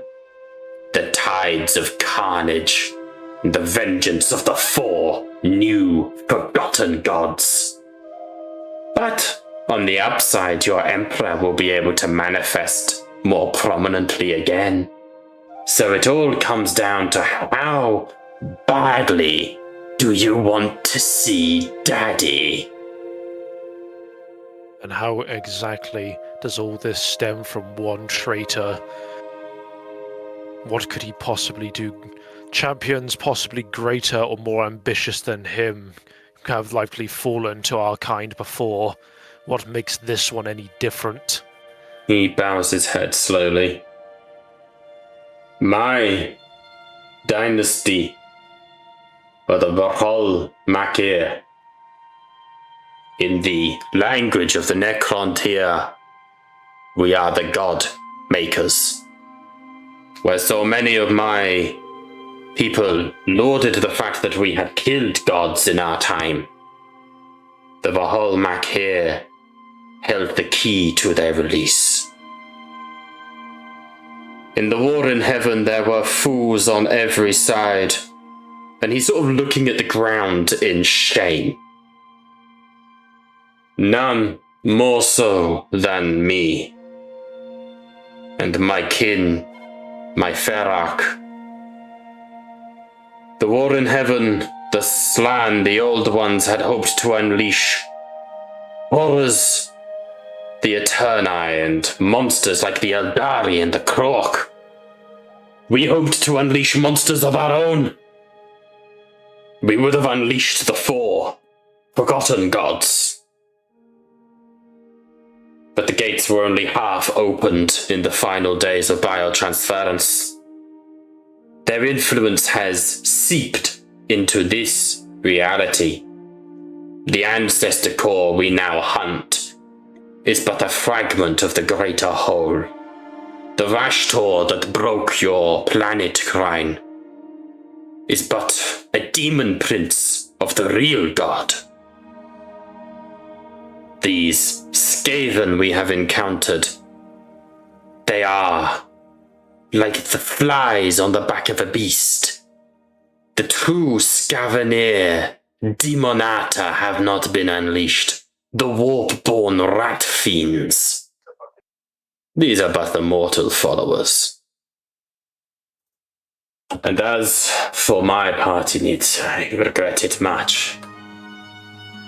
For my dynasty struck a pact with the one god we could not contain. A Necrontyr deity known as the Outsider. With his help, we chained them deep within the ground of Aravis, my tomb world. If this Berador is there, upon the throne of dust, then we yet see the Empire of Glass, and we yet see the rise of these gods. And if the Eterni were to ever return,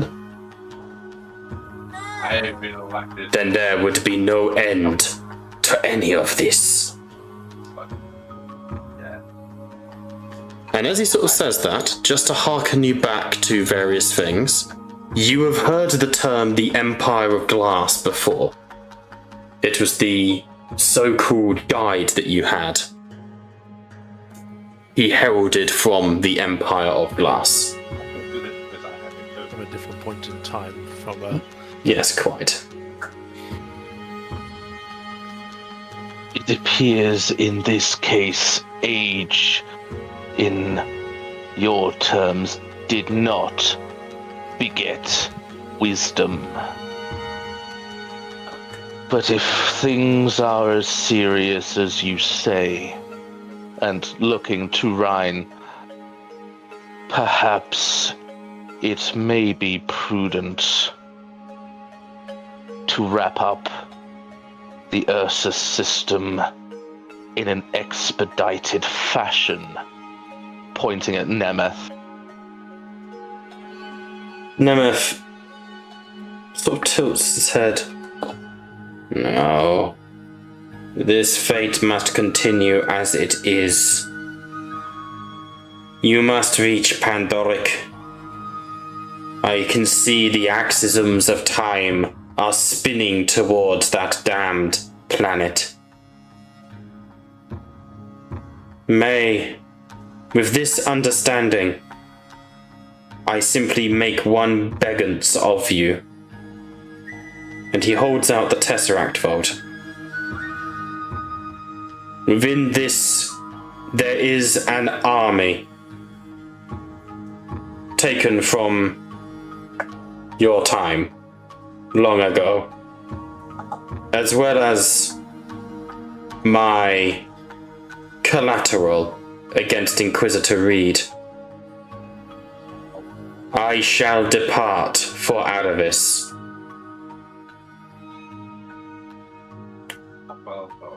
He sort of pauses for a moment and then goes, understand that without my protection, this place will be visible to many, and the ancient pirate captain of yore may yet set his sights upon you, or my old home. Just to be clear, he's offering us the Tesseract Vault. He is, yes. Take this as a gesture of goodwill and mutual understanding. When you are done with this Blackthrone, when this boy god is freed as per your orders, with all haste you must fly to Aravis. We must stop this Berador before he frees the four gods, before he takes my dynasty and turns them to the darkness. Cadogan would take the Tesseract Vault and put it within his armor, but... For context out of campaign, this is campaign 2. This is new characters. The Armor of Aravis is the second campaign in the narrative timeline, which is why in the rulebook it's full of different types of demons. Yeah. But it would be on the response and eyeballing Ryan at the same time, I think, given the angles of people in the room.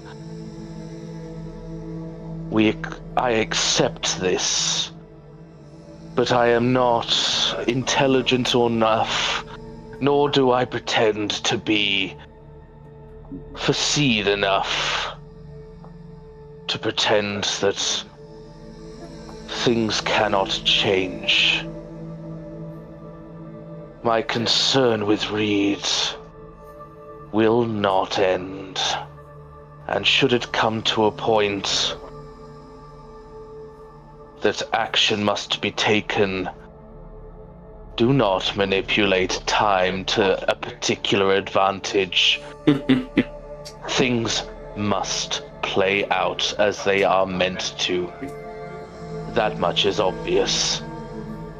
Nemeth steps forwards, and again, you just get that impression of how much he has played the old fool, the, totally not actually the massive BBEG that he actually is, And he leans forwards and he gently places one finger on Cadigan's head, and a sigil burns in the air, a hieroglyph ignites. Cadigan, you see two war fleets firing upon each other. The McCragg's Honor, the Invincible Reason broadsiding as a dreadnought splits the lion over its knee, full on Bane side. But as that scene, you see yourself, golden mask in front of what you can assume to be Pandoric, in the Invincible Reason, stood in front of the giant glass viewport, holding Scarbrand's Folly in one hand, and in the other, the bloody, decapitated head of Inquisitor Reed. Nemeth's eyes bore into you. I would not change the future for anything. And then a crackling green portal opens behind him. I am stepping out of this narrative, this timeline. I shall see you in the next. Best of luck, Salvation. And what do we tell Peter Rowe? Tell him it never would have worked, but Tell him, smoke me a kipper. I'll be back the for Ace Rimmer, breakfast. absolutely. Alright. And we hand back to you guys. As that happens, there is one last gift from Beta Row. Brother Aegis, from Calypso, from Nemeth. Aegis, what are you doing right now? Assuming I was in the med bay with everybody, and perhaps running a diagnostic, probably talking to myself like normal. Nobody was asking for my opinion on the Sin Feast, but I probably would have been having a debate in my own head like I was in real life. Yeah. Yeah, just basically that. I mean, I was obviously passionately listening to the Nemeth thing. That was interesting. So I assume Aegis also would be. So as Aegis is sort of meditating sort of on his own, processing data, that portal opens and you see Nemeth step out. But whereas Nemeth has always been presented as this somewhat broken, sort of twisting, he looks like the doddery old man sort of thing. This is natural Nemeth, in full golden regalia, flowing like silver robes, and he's dragging behind him a corpse, huge and hulking. Apologies, Aegis. And he drags it out the portal and dumps it in front of him. What time is it? When is this? I assume my armor would have like an exact reading of the time. Yeah, and you would recount it to him, let's say, because obviously it's not. Yeah. And he goes, good. I am on schedule. I have just departed your party's company. Yes, for me this was some millennia ago. Now, or was it only yesterday? Regardless, I have duty to perform. Approach me, mortal. Does he look like... I mean, obviously he doesn't look like his old self. He looks like a conquering king. Is the way I'd describe him. Could I perhaps do... I don't know. I suck at interpreting people's, intentions, so I guess I would look him over and maybe... He's not being physically aggressive. Okay. The body he's just dragged through the portal is that of a colossal orc. Do I recognize this? You orc? don't recognize this orc at all. To be fair, we only know one, really. Yeah. Sorry to interrupt you, Brian. Does it have 2 massive power fists? No, it has a large orange mohawk. Oh, don't care. I'm assuming everybody else can see Portal's this too. still open. Everybody else, obviously can see this, right? No, you are alone. He is coming to you in the privacy. So I look over and I can't even see anybody else in the. No, you are. This is like in your own meditation in your chambers, essentially. He wouldn't be interacting with you if there was any risk of discovery. Okay. I mean, I'll take a quick glance around to make sure that, like, Yes. this is even reality or. It is reality. You are pretty certain this is reality. All right. Well, with a little bit of hesitation, I will take a step forward. And maybe another step. He goes, Slowly walking up to him. "You have been afflicted by a terrible curse. Time is a tricky thing, but it is possible to undo it. There are 2 timelines ahead of you, Brother Aegis. There is one where your master of the Mechanicus destroys the Omnis Shard within you. In this timeline, you die. You become a member of this damned legion you are seemingly all obsessed with, and your spirit lives on. But you die. I am looking to change the course of time by taking it from another and twisting it for you." And his fingers plunge forward and slam into your chest. "Time to make the decision, Aegis. Do you enjoy the powers given to you by your virus so much that you are willing to die to keep them? Your resilience, your strength, all of this? Or do you wish to continue to serve your God Emperor as long as you possibly can?"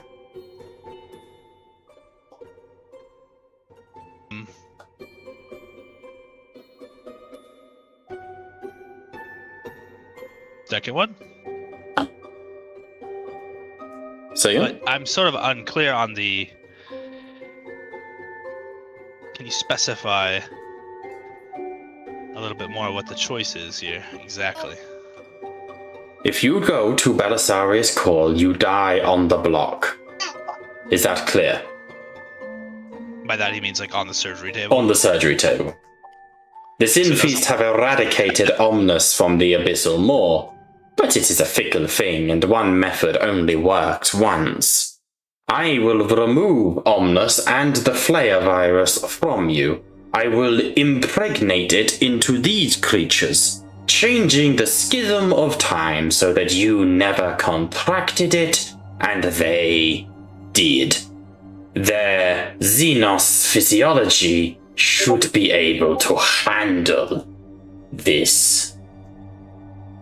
Orcs are, and he sort of looks disgusted down at them, exceptionally strong-willed creatures created by the Slan, and their physiology shall be able to withhold such ridiculousness. If I never contacted these contagions in the first place, then I would be left broken, disfigured. But you would be free to serve. You Yes, are, right now, a walking bomb. I didn't catch that, sir. Right now, you are a walking bomb. A timed detonative. You will turn to the Flayer virus. It will consume you, or Omnus will consume you. I am offering a chance of redemption. The exchange, unfortunately, is the absolute and utter fuckery of time. The exchange is that these Xenos will live. Would this time affect the thoughts and minds of the people in the present retroactively? They will have no recollection of you having ever contracted this virus. Omnus I can do nothing about. But the virus, the flare virus, I offer. Huh.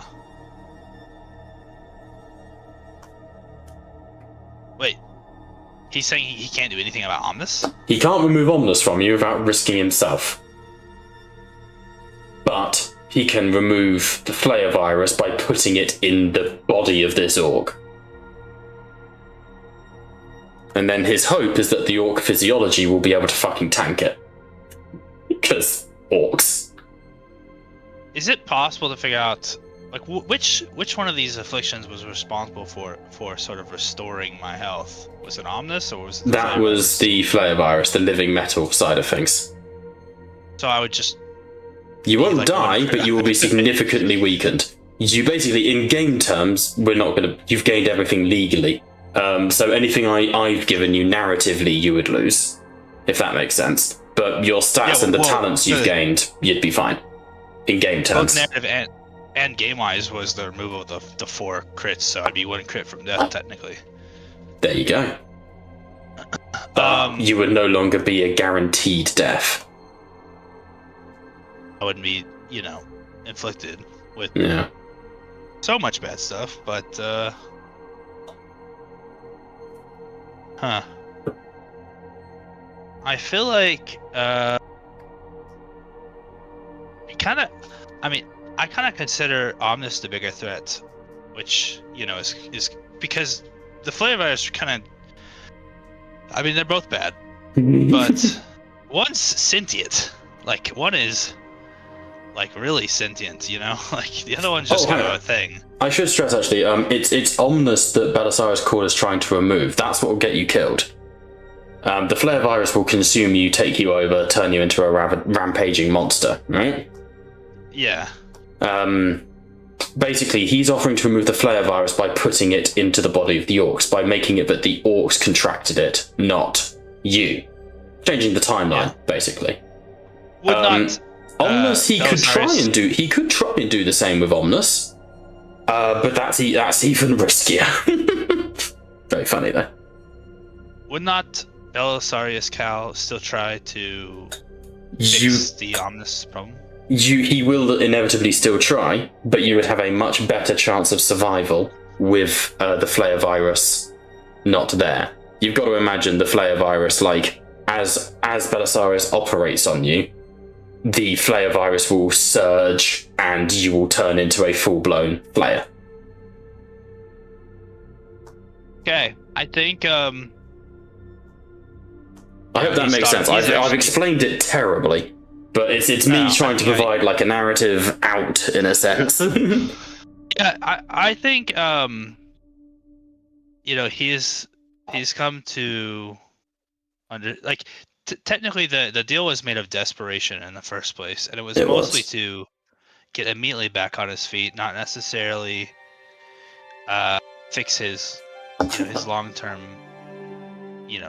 health problems due to, I don't know, just yeah. I think he will take the opportunity to be rid of these things, even if it comes at the cost of his long-term health and survivability. Yeah, no, absolutely. Just to understand your logic, right? You basically said, like, at the time it was the matter that it was the most convenient at the moment. There was no real thought about the longevity of it. Yeah, he was literally on death's door, no health, 4 crits. We were in dire straits. Yeah, absolutely. He figured, well, I'm basically useless. I'm a walking crippled at this point because I had so many problems with me. So that's why I gave in then. But he would have never done it if it wasn't, if he didn't think he was literally going to be useless. Yeah. It was that or fail. That or serve it, like, fail your duty, right? Yeah. And he's become a little bit hardier since then. So maybe he can, survive a hit in the future. But he's hitting Aegis. At least he won't be, infected. So I think he'll take that. It also gives you a chance to, should you get to the Blackthrone, redeem things there. Like, because you know what's waiting for you. You know Clan Tembara is there, There's a lovely chance for a roleplay when you see what you could have been, were we to do that. Would I also lose knowledge of the flare virus? No, you would be the only person in-game who would recollect that you ever had this. So that would be a burden to bear and roleplay, I feel, I'll ask him if it's possible that I could forget as well. He looks at you. You would request to destroy knowledge. It is a sin and a shame. I wish to forget that I fell to such weakness, the flesh, and made such a pathetic deal in the first place. He bows his head solemnly. Then I understand. This will require greater power. Thankfully, I have brought more batteries.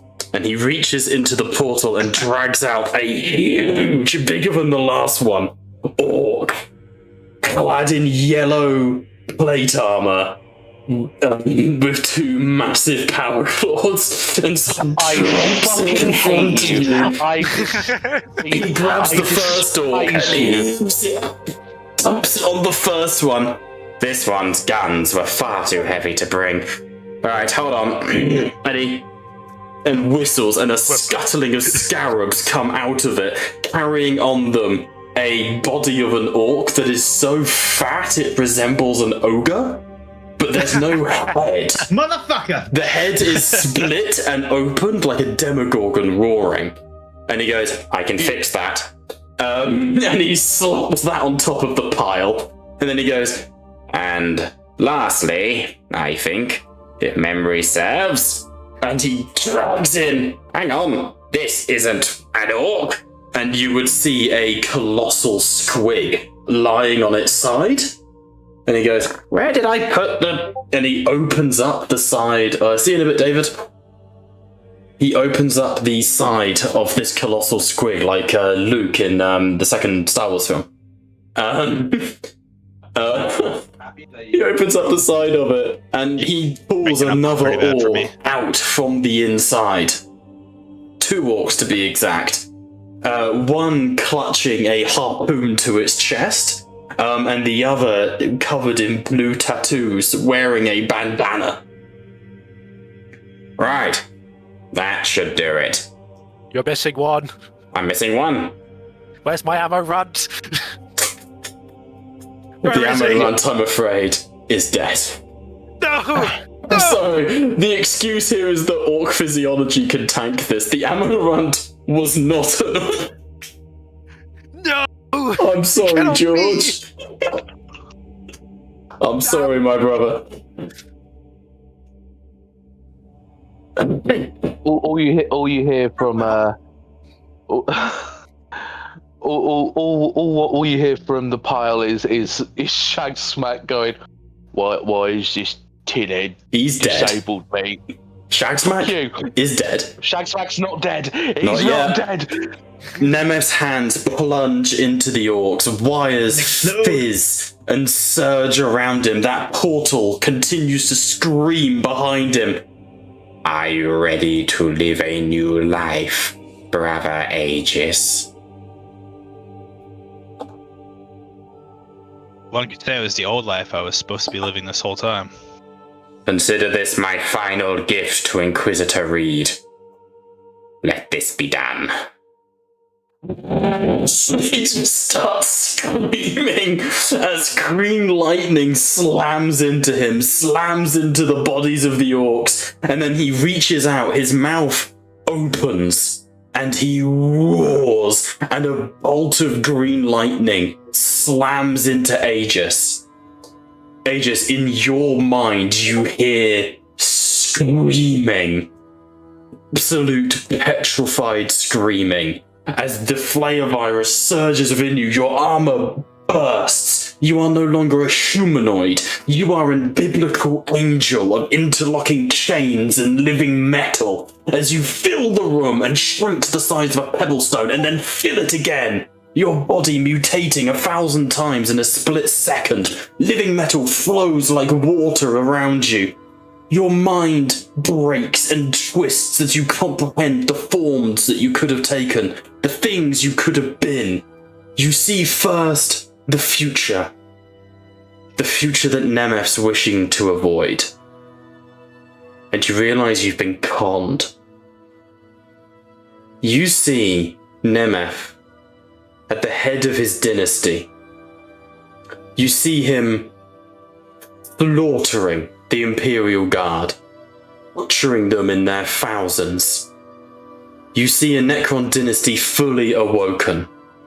Upon Nemeth's blade, a huge staff of starlight staff, I forget what it's called, Star of Light.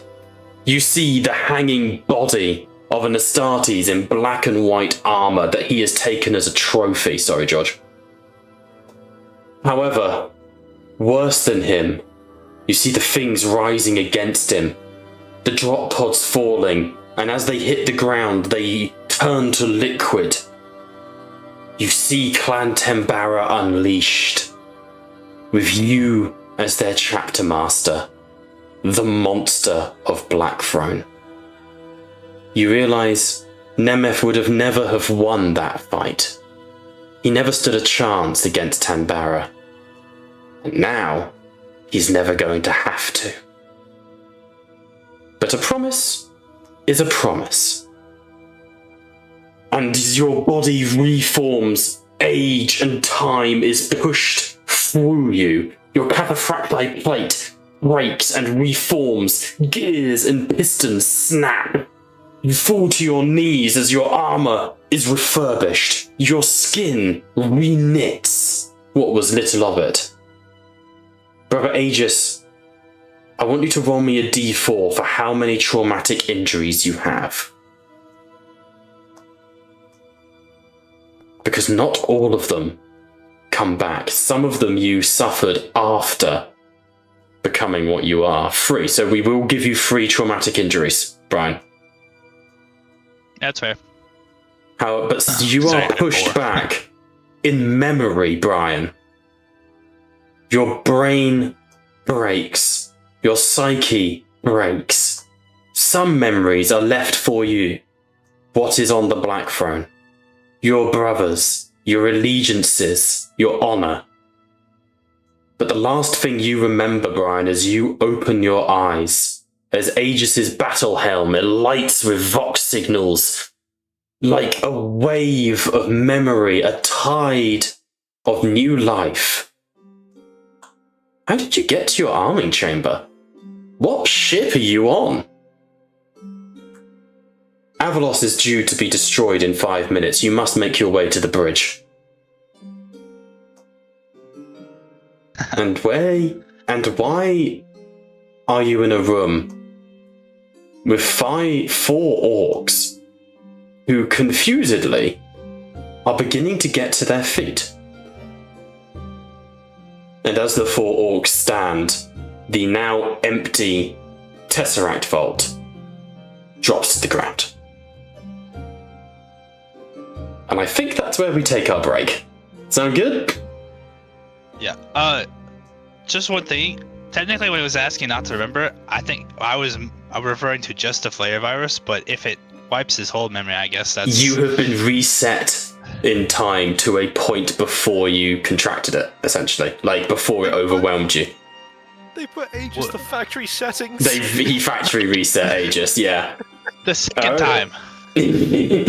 Alright, let's take our break. There's a lot to discuss. We will be back in, let's say, 15-30 minutes. Bye for now.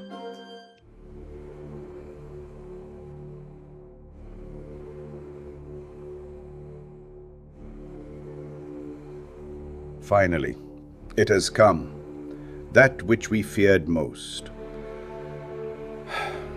You told me a long time ago, old friend, one must always leave one's mark upon a plan.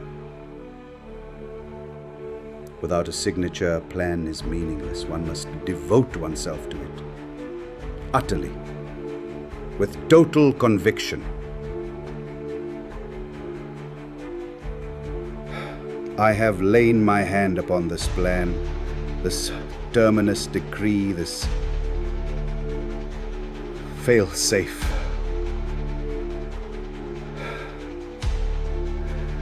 I pray it will never return. For when it returns, the galaxy will never be the same again. The fires of war will have been to embers as to what is to come. My sigil rests alongside your own. We have both given ourselves to this. I offer no comfort. Make no mistake, it will return. When it does,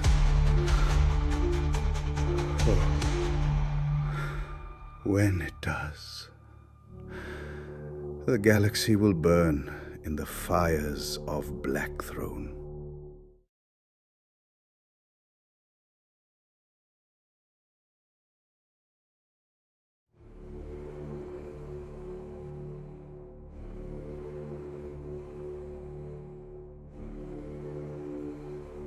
Finally, it has come, that which we feared most. You told me a long time ago, old friend, one must always leave one's mark upon a plan.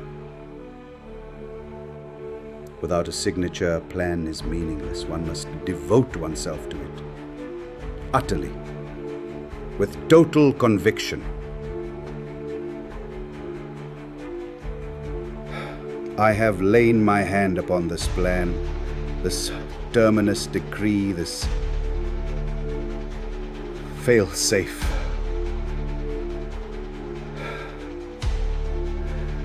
I pray it will never return. For when it returns, the galaxy will never be the same again. The fires of war will have been to embers as to what is to come. My sigil rests alongside your own. We have both given ourselves to this. I offer no comfort. Make no mistake, it will return. When it does,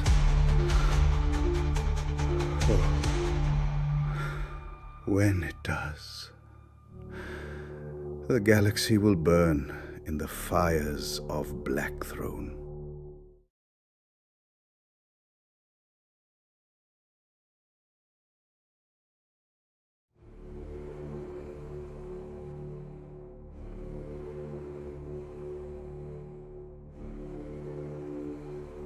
Finally, it has come, that which we feared most. You told me a long time ago, old friend, one must always leave one's mark upon a plan. Without a signature, a plan is meaningless. One must devote oneself to it, utterly, with total conviction. I have lain my hand upon this plan, this terminus decree, this fail-safe.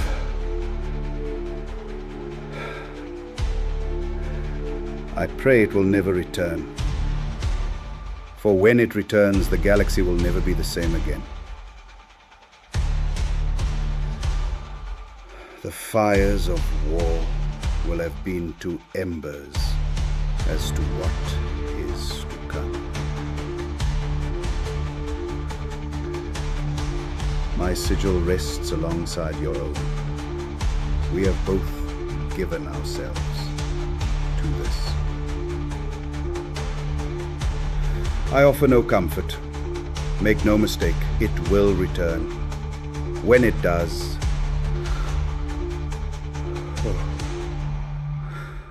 when it does, the galaxy will burn in the fires of Blackthrone.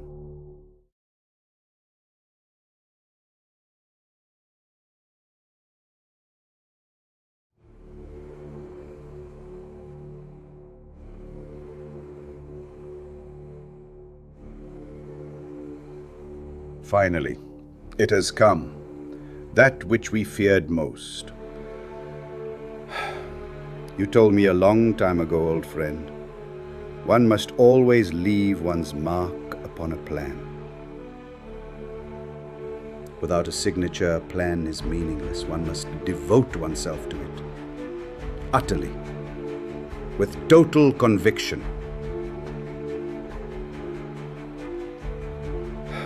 I have lain my hand upon this plan, this terminus decree, this fail-safe.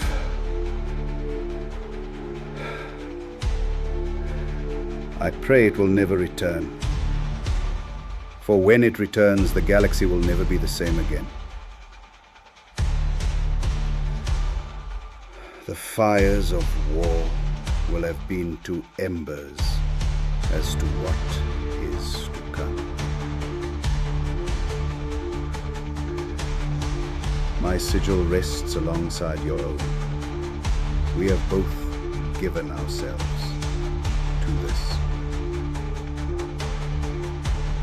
I offer no comfort. Make no mistake, it will return. When it does,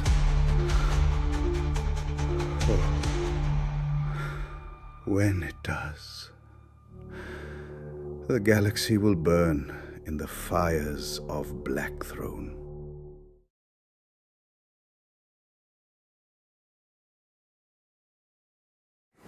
Is your duty?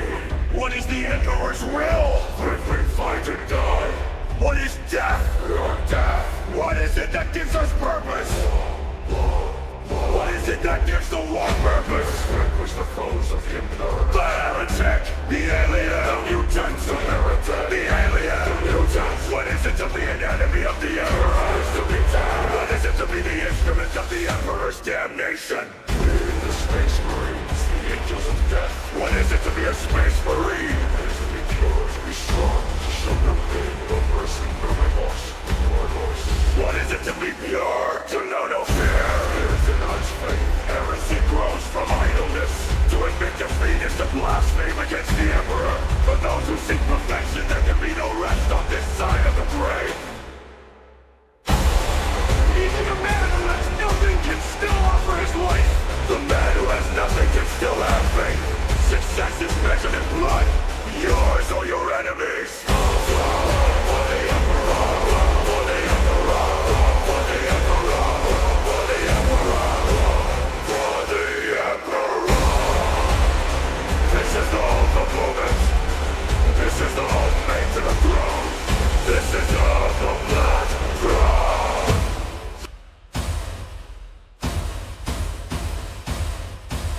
There's only war.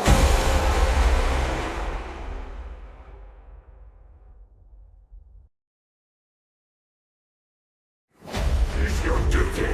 What is the Emperor's will? Live and fight and die. What is death? Your death. What is it that gives us purpose?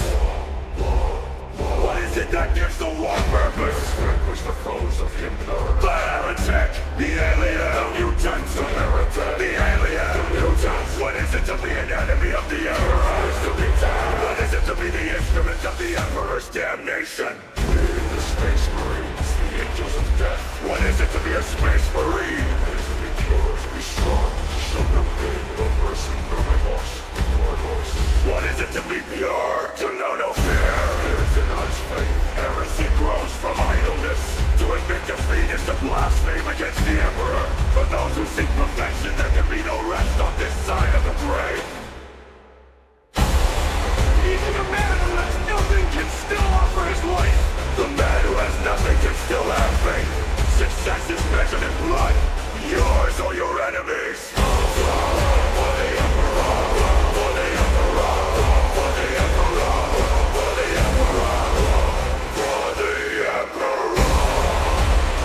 This is the ultimate moment. This is the ultimate to the throne. This is of the Blackthrone.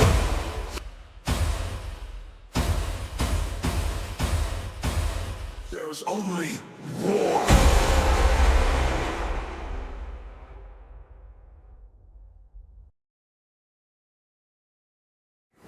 Is your duty? What is the Emperor's will? Live and fight and die.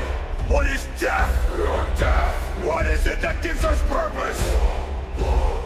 What is it that gives the war purpose? Vanquish the foes of Himmler. The heretic. The alien. The mutant. The heretic. The alien. The mutant. What is it to be an enemy of the Emperor? What is to be dead? What is it to be the instrument of the Emperor's damnation?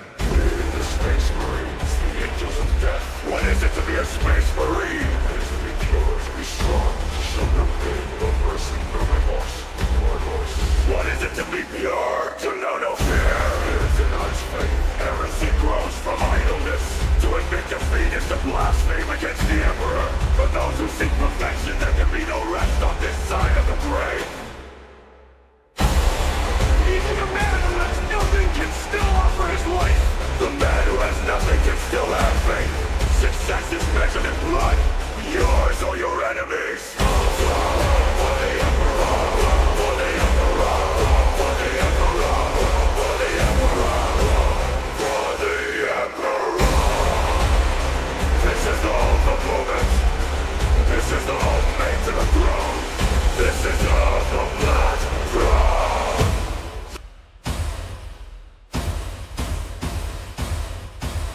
There's only war.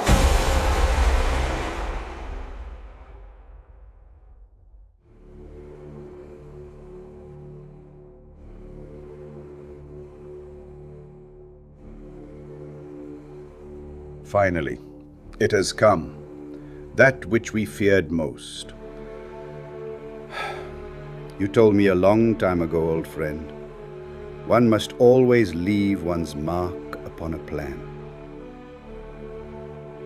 Without a signature, a plan is meaningless. One must devote oneself to it. Utterly. With total conviction. I have lain my hand upon this plan, this terminus decree, this fail-safe.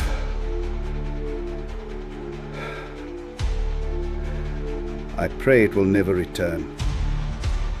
For when it returns, the galaxy will never be the same again. The fires of war will have been to embers as to what is to come. My sigil rests alongside your own. We have both given ourselves to this. I offer no comfort.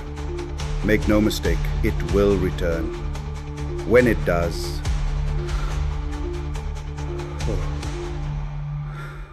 when it does, the galaxy will burn in the fires of Blackthrone.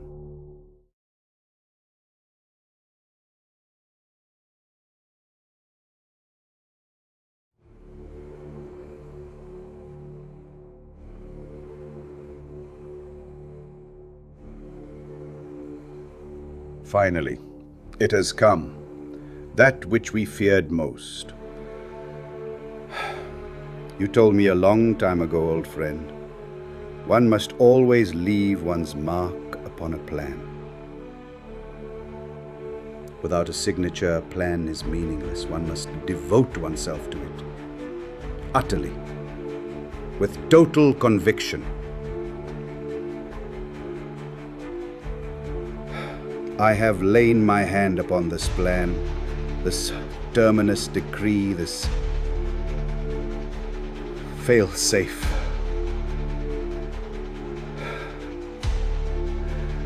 I pray it will never return.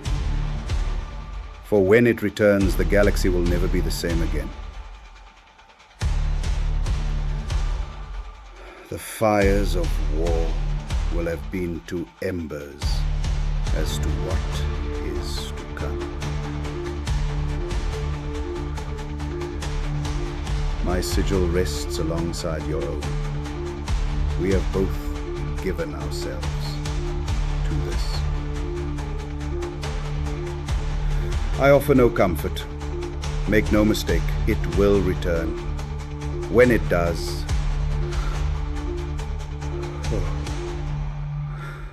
when it does, the galaxy will burn in the fires of Blackthrone.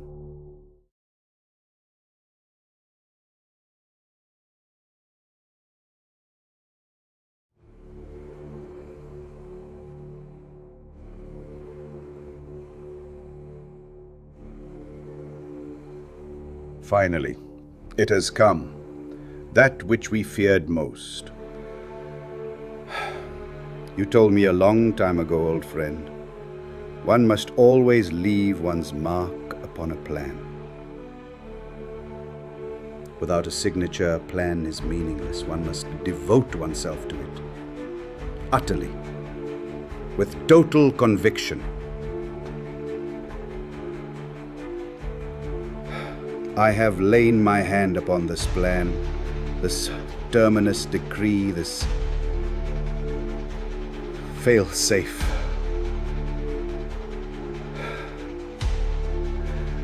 I pray it will never return. For when it returns, the galaxy will never be the same again.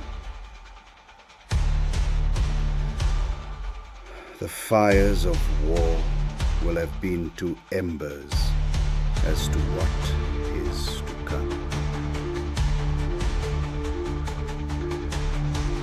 My sigil rests alongside your own. We have both given ourselves to this. I offer no comfort. Make no mistake, it will return. When it does,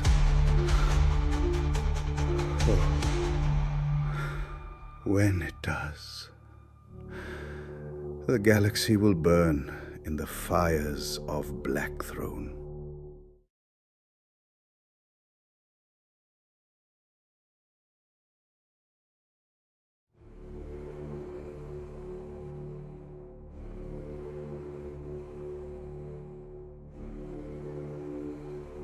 Finally, it has come, that which we feared most.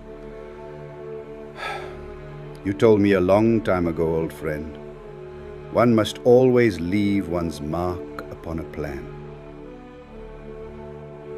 Without a signature, a plan is meaningless. One must devote oneself to it, utterly, with total conviction.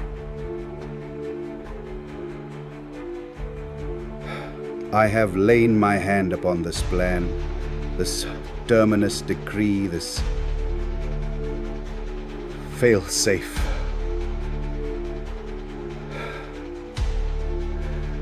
I pray it will never return.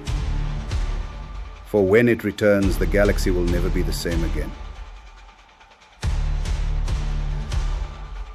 The fires of war will have been to embers as to what is to come.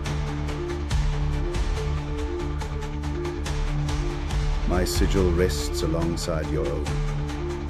We have both given ourselves to this. I offer no comfort. Make no mistake, it will return. When it does,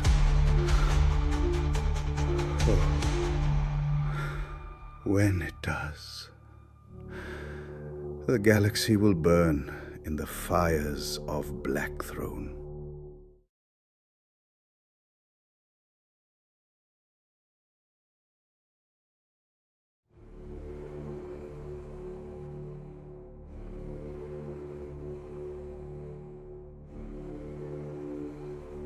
Finally, it has come, that which we feared most. You told me a long time ago, old friend, One must always leave one's mark upon a plan. Without a signature, a plan is meaningless. One must devote oneself to it. Utterly. With total conviction. I have lain my hand upon this plan, this terminus decree, this fail-safe.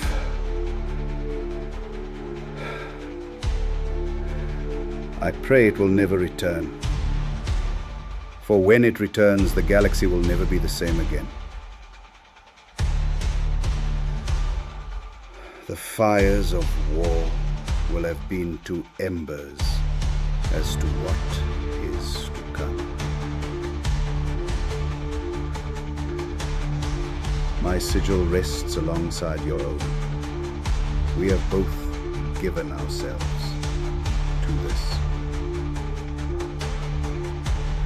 I offer no comfort. Make no mistake, it will return. When it does,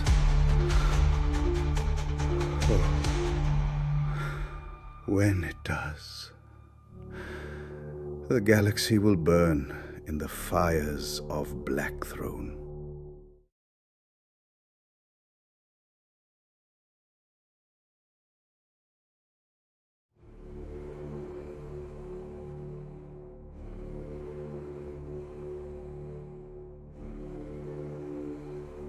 Finally, it has come, that which we feared most. You told me a long time ago, old friend, one must always leave one's mark upon a plan. Without a signature, a plan is meaningless. One must devote oneself to it. Utterly. With total conviction. I have lain my hand upon this plan, this terminus decree, this fail-safe.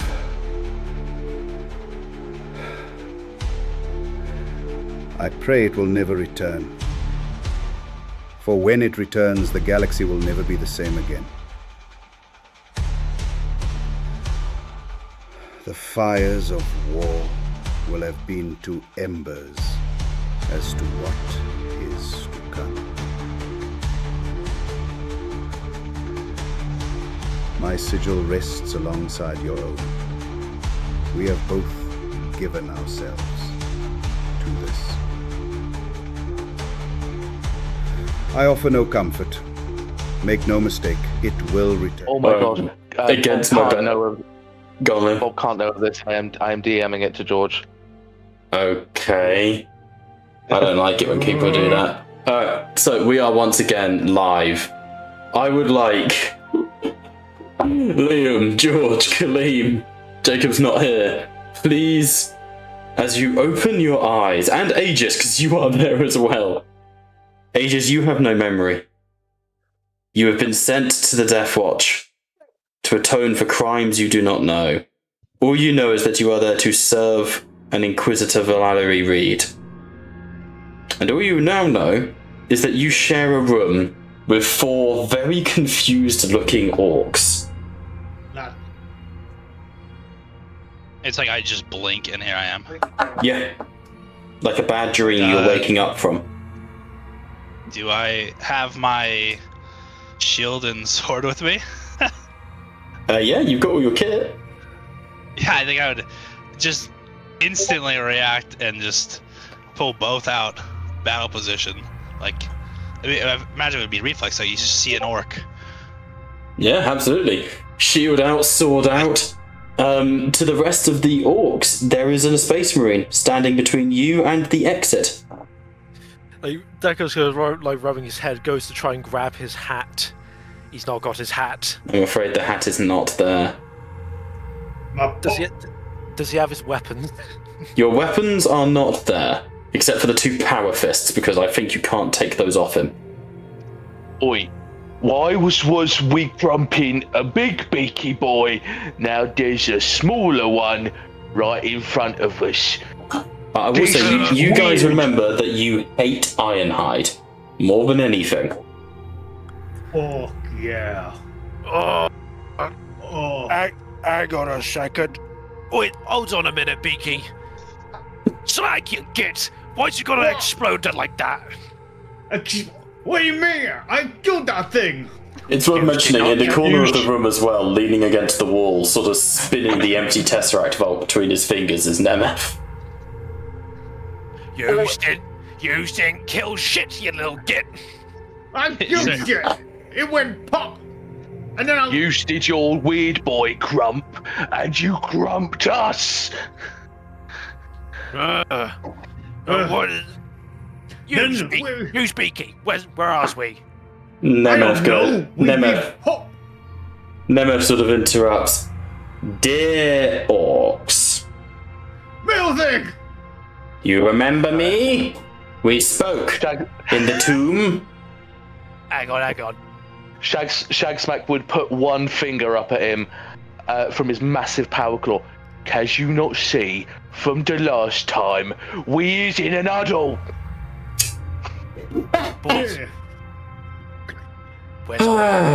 Nemeth looks over at Aegis. They are not your enemies, brother Aegis of the Iron Tenth. It's talking still. I would be running some insane diagnostics. Is there like a timer? Yeah, so your armor, even though you have been pushed back in time, your armor updates and would be registering all the modern stuff, the date, the data feeds, everything. I would imagine within like a second I would realize that. Oh, that's a nice. Oh god. I was gonna say I'm completely covered in like 4 times the bionics that You've got many more than you previously had. What just occurred to me, Aegis, is you also have vid footage. You have all your vid footage from the last 19 months of roleplay, but also like in game, right? Yeah. And it's all dated, and you don't remember any of this. I would imagine I'm in a full defensive posture, just like 100%. rapidly watching and reading all of the data I can as quickly as possible, while keeping eyes on both of these groups. The Necron raises its hands. Brother Aegis, it is also safe to assume you do not recollect me. Would it be easy to just run like a search or try to find any images that match his? You scan, but there's nothing. Because obviously before joining Reed, you don't get to know about Nemeth, you know? Is there any Imperium or like... You'd know what a Necron is. You would know what a Necron is. Right, but I mean, these are all like, typical Xenos, like... Yeah, there's 4 confused-looking orcs and a net. He's fresh from the Death Watch, like, training. Yeah. This is like... All I imagine is some Iron Warrior, like Iron Hand, sorry, I beg pardon, searching his internal databases, and behind him, 4 orcs bickering to fuck. Right, lads. I'm just gonna be honest with yous. I don't know where we are. Good plan.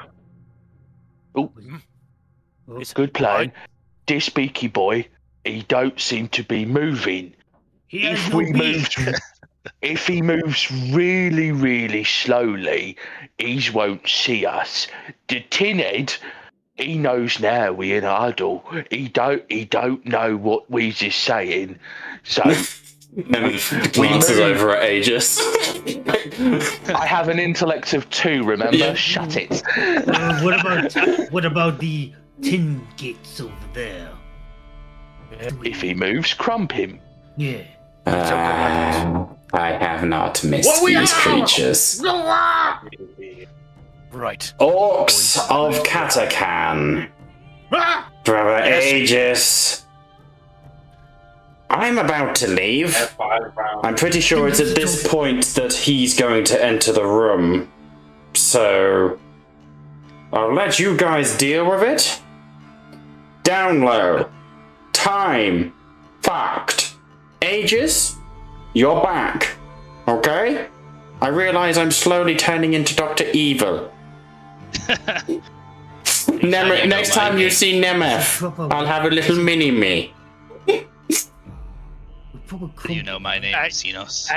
Because I am your friend, Brother Aegis, and I have restored you to life. You can thank me later. As for the greenskins, you failed Heresy. in our you failed in your duty to me. Consider this second chance an interesting bargain. You are a byproduct of a deal struck. You all died, and this is your second chance at life. Be good now, and don't kill the human. And he disappears just as the door opens.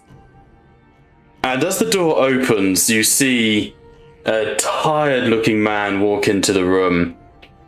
Las rifle over his back. Benjamin Forsholt looks up. Nope. Turns and just closes the door. And is off to go and report to Reed. He's a Yumi!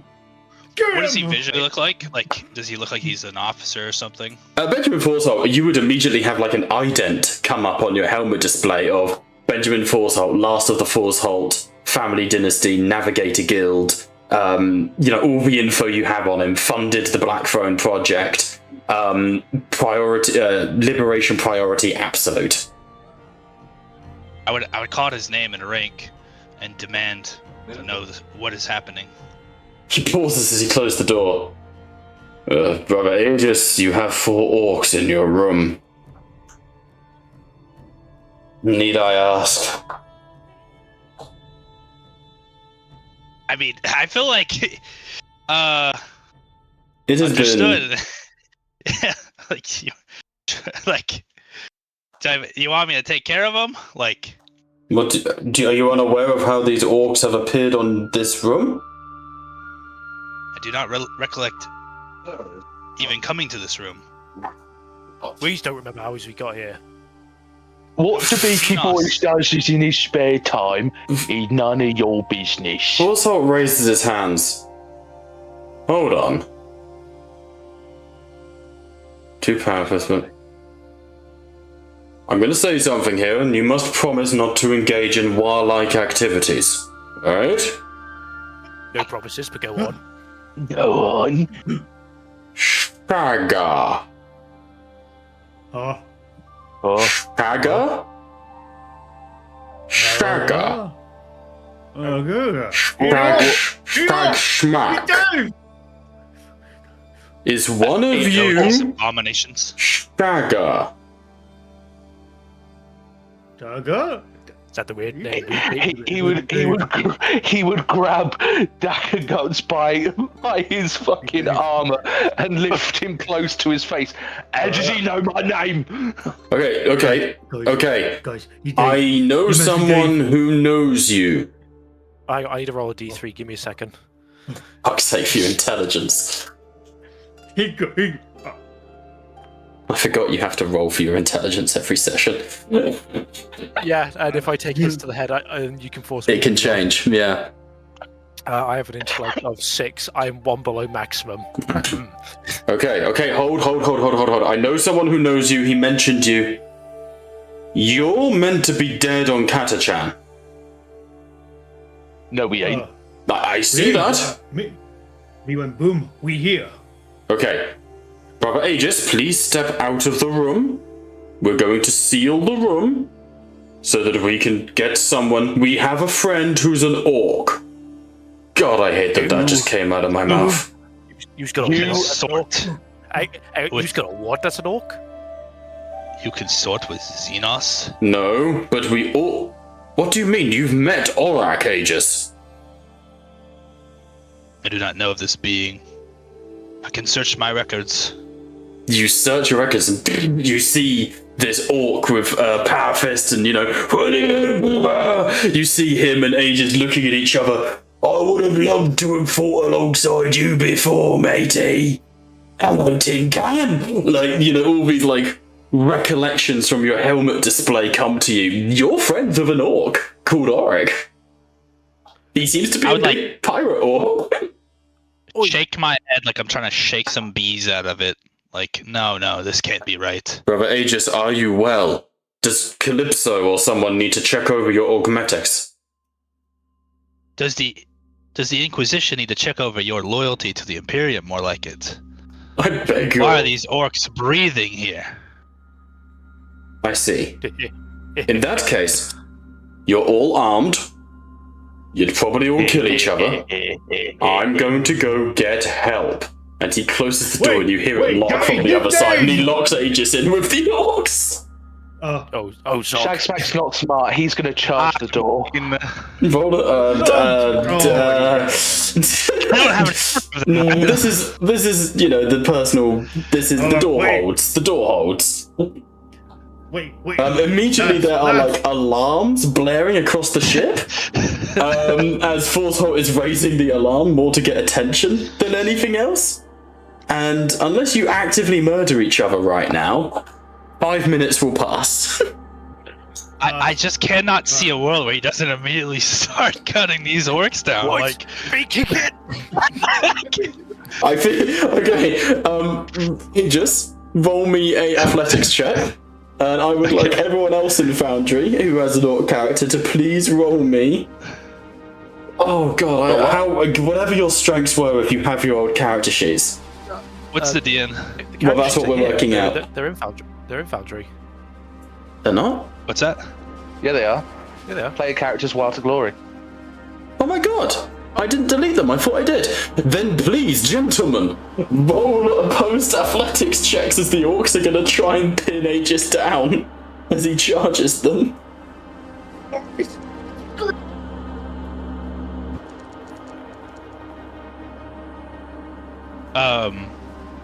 Do we just keep the same DN or what? Yeah, it's the most successes, yeah, so you don't need to worry about DM. Let's do it like that. Okay, 11 successes. We've got 14. 14. Okay, so Zag runs forwards and tries to grapple Aegis, who just full-on suplexes him into the wall. There's a massive splat-like shape that was Zag. Does he count as a beast? Only in the bedroom. That was Zag on the wall. However, Shagsmack, you're able to leap forwards. I forget, Shagsmack moves like a gorilla, doesn't he? Like a fucking silverback. And you full-on slam into Aegis, driving him back and pin him to the ground. As the door rips open, a gunshot tears through the air. And a man enters the room, huge curling moustache, about 60 centimeters from tip to tip, holding a las pistol in the air, dressed in complete finery, no trousers, no pants. If you want a crumpin, wait your turn. I've already killed you once, first. Shagsmack of Katakan. Hey, And he turns and points the gun at the rest of you. What are you all doing here? What is this insanity? Well, listen here. Don't worry, boys. I just got this. Listen here, you git. We don't know why he's here. Last we knows, some tin git told us to get along with this beaky here, who's asking for a crumpin', which I would if I had me snaz gun, mind you. You're Dakaguts, aren't you? As you might know my name. Well, Captain! He forgot your first name! Was that the hat? I ain't no captain. without the hat, he's nothing. Who the fuck are you good for first? But how's you know my name? Because I researched you before I hunted you. Years ago, now. Back on Katachan. Mork wants us for round 2 then. Wait. Was you man? Nah, you's got air squigs on ya. Yous ain't one of them bold gits. He moves forwards. I am Lord Montgomery of the feudal world Caldera. I am better known as the Freeblade, the White Menace. Comprende, orcs? Wait, He's one of them stronger ones.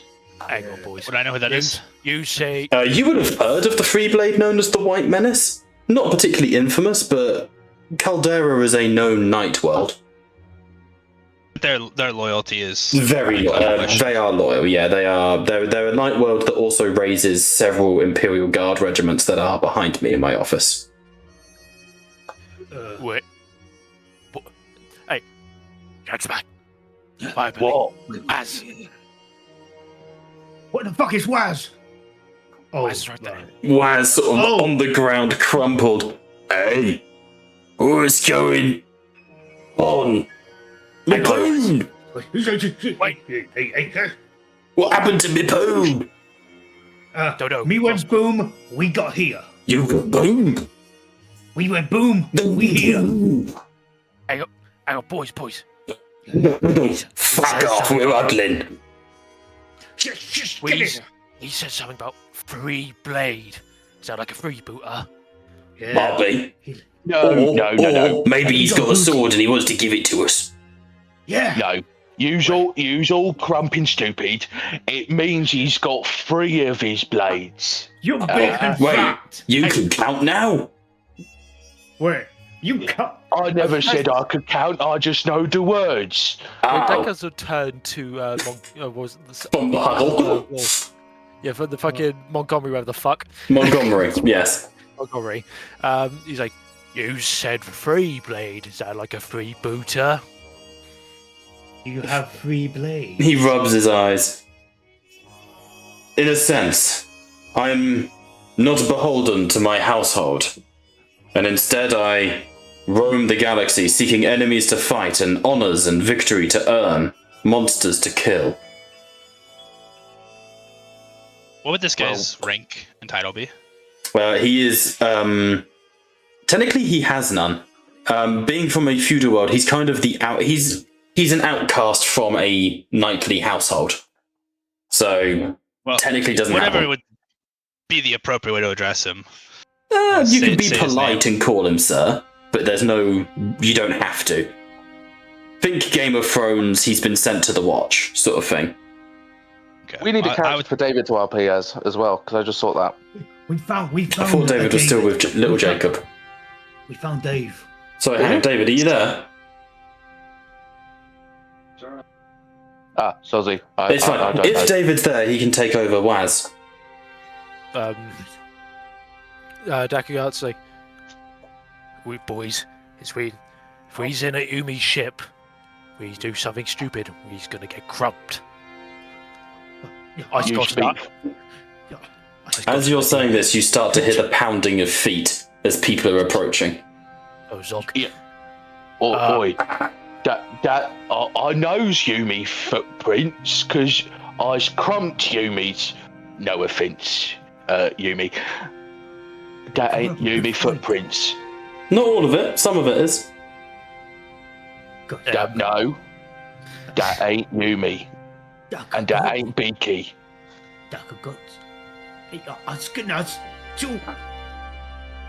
I'm asking. I'm asking.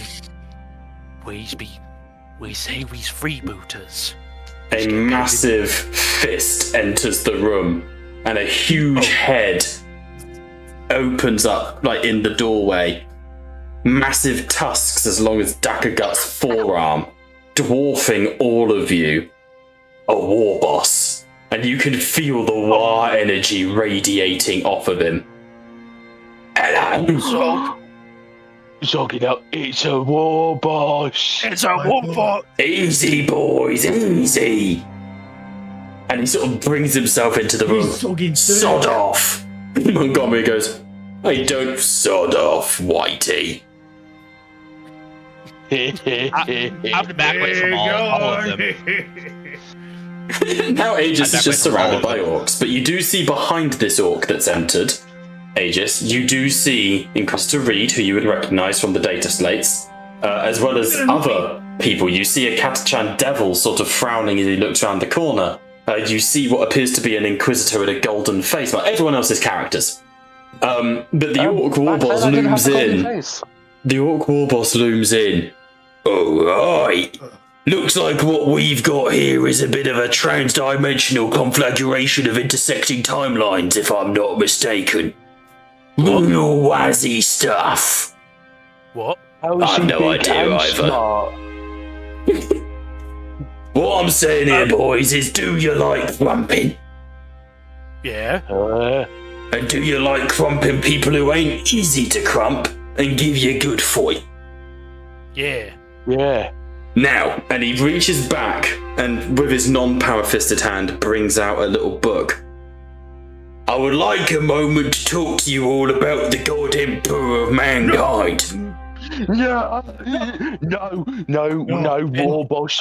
Don't. This is a test. I know it is. No. And you remember Aurak has tattooed on his face the Aquila, remember? Got branded into his face. No uses, not understandings.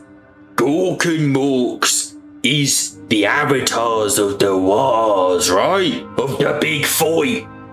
And who started the most fighting in this galaxy? Who's the biggest war in the galaxy? It's the Umis. It's their boys. Sat on his throne is Gork and Mork, trapped in human form. Hey? Why is he being Yumi though? Why wouldn't he be an Umi? If he was himself, it wouldn't be a fair fight now, would it? Dakugot, can I get the boys in huddle? No. So the War Boss pulls out the Levitio Divinitatis, the Bible. That's his copy of the Bible. And I think he just would try, like, I don't know, I feel like, I mean, try to imagine this, right? Like, he's fresh off the Death Watch training. If you want, I can make it even more uncomfortable. And Aegis just goes, sorry, Aurak goes, I think Aegis. he's trying to slice his hands off at the wrist where he's holding the book. Like, I think this is like... You swing on Aurak's wrist, and, I mean, respectfully, Aurak is huge. You maybe embed yourself 10, centimeters into the wrist, and Aurak just goes, Aegis, that's a bit rude, mate.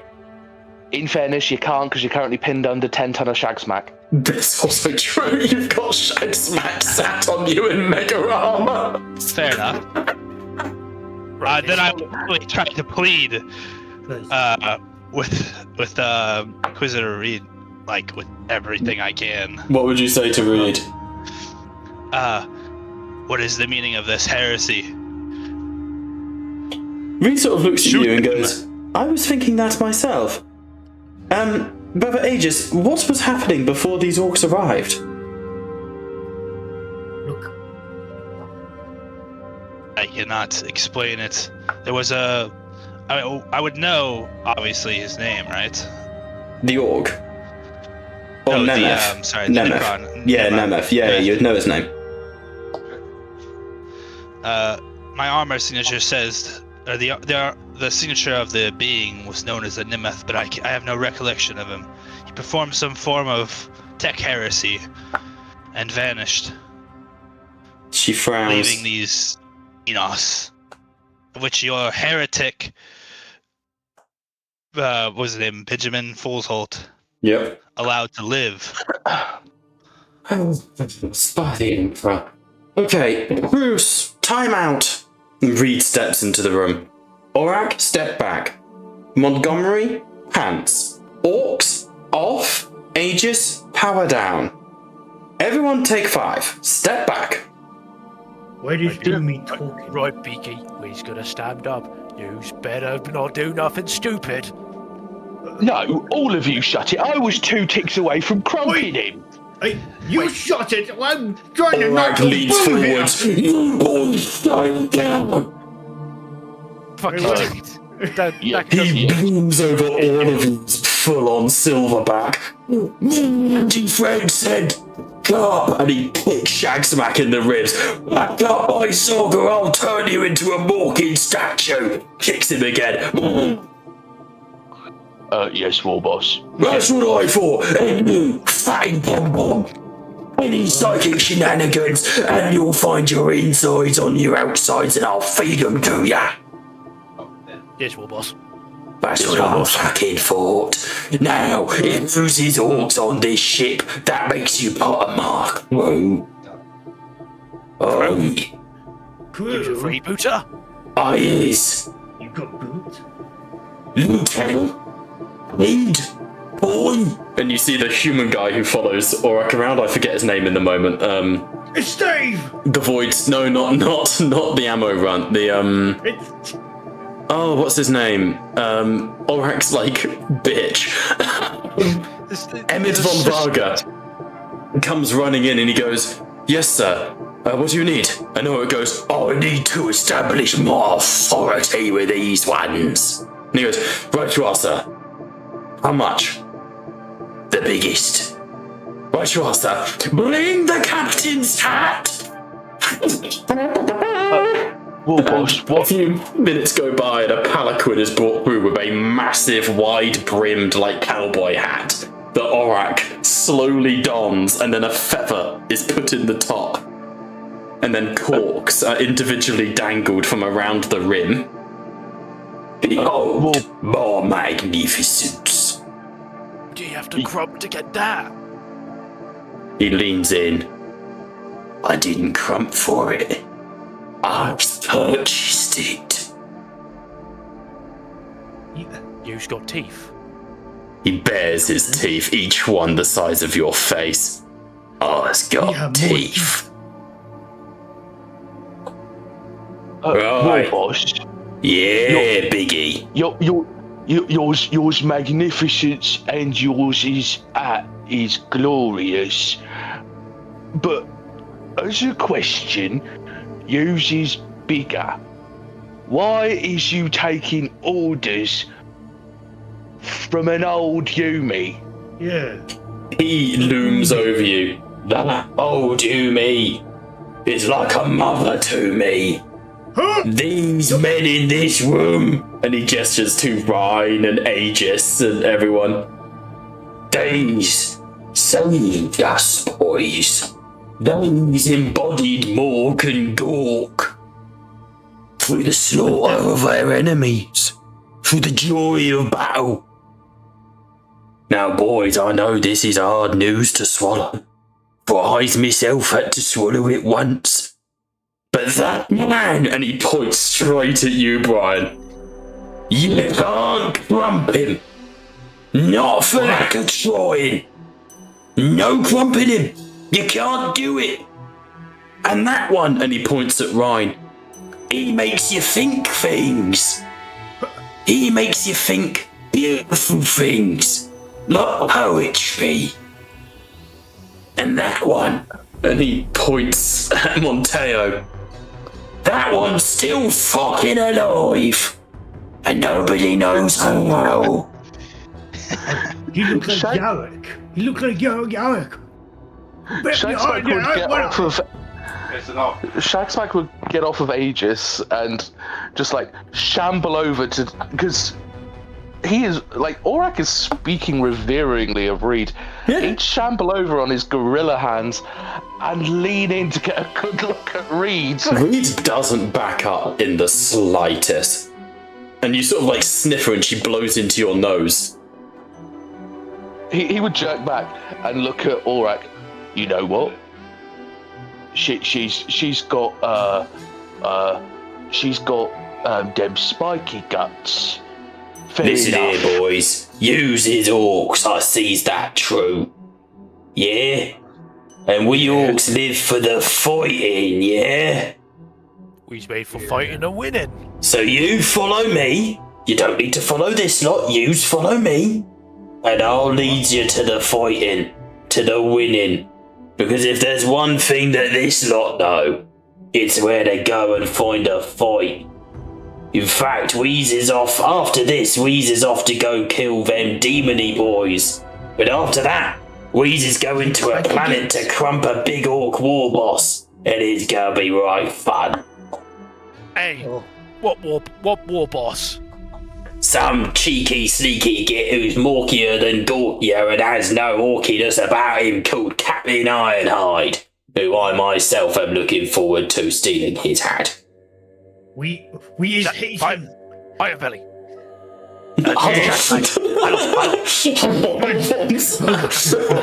Accidentally, as the huddle forms, you drag Aegis into it. Get here, Beaky. Come on, boss. We're in this room. Right. Am I able to drag myself out of this dog pile? No, you in. Yeah, you can try and drag yourself out of the pile, make an opposed strength check. It's just at the Shaxmax bottom of to the pile. The huddle is formed around Aegis. I want nothing to do with this. Right. Help me, please. What Firebelly? They're even thinking, they're talking about. Aegis is just desperately trying to make trash ships. Do we crump him? Or crump him? Have you seen Oh, that's too funny. War boss. We ain't crumping that. Indeed, no. You fail, Aegis. You're a part of the huddle. I'm gonna assume that I took the power down command literally. I assume so. You're just trapped underneath 4 orcs. Waz. Maybe she even overrid my armor. Oh, I'm just stuck here, forced to listen to this fucking dribble. Let's face it, we don't like this, not one bit.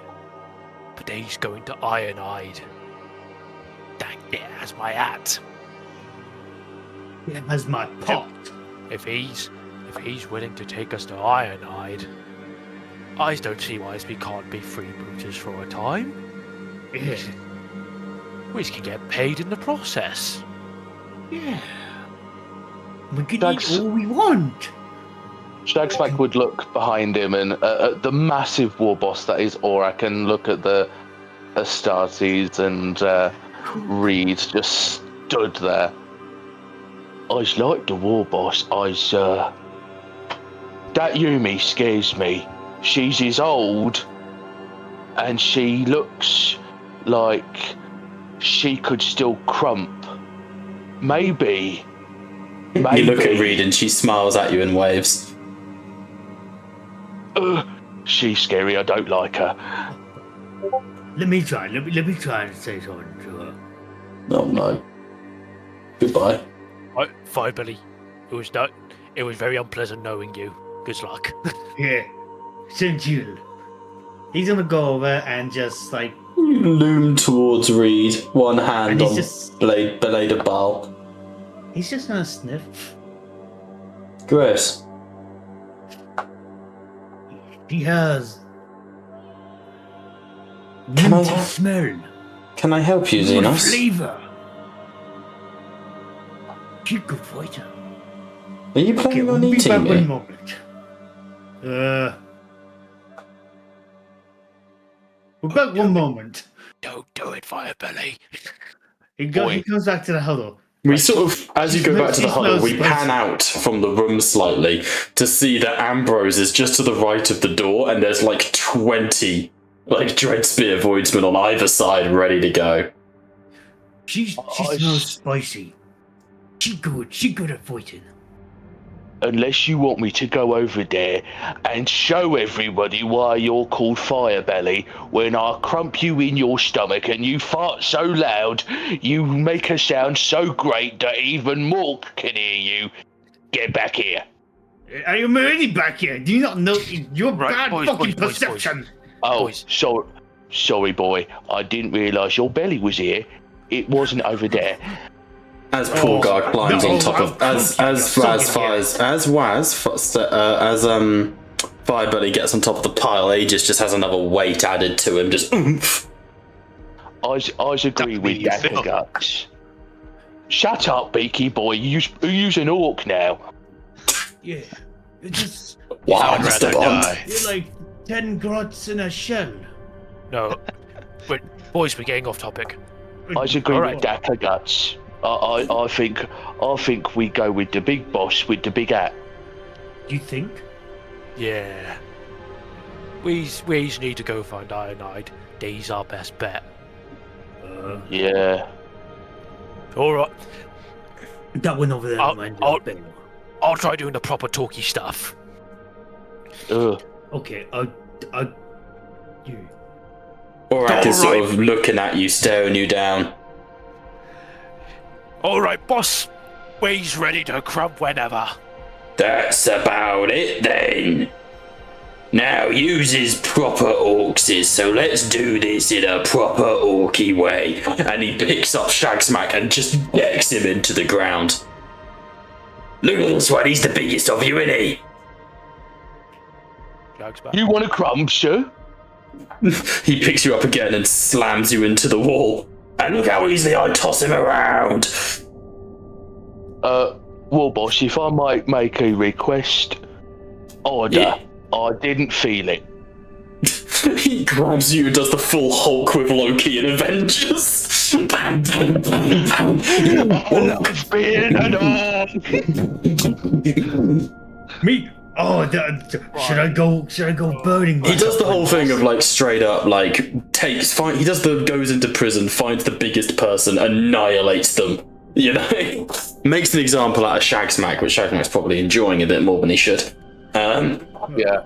Yeah, but he looks fucking seconds looks just hella nervous. It's like he's just watching like Shagsmack get Every bash you just hear him saying, I love being an orc.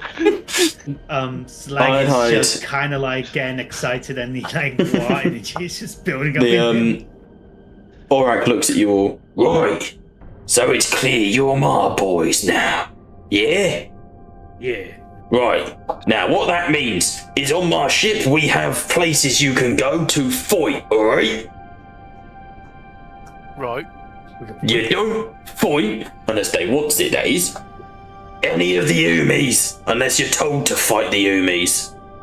This lot, and he gestures to Reedon of the others, Days is on our side. Days want the biggest fight ever. Reed sort of frowns at that.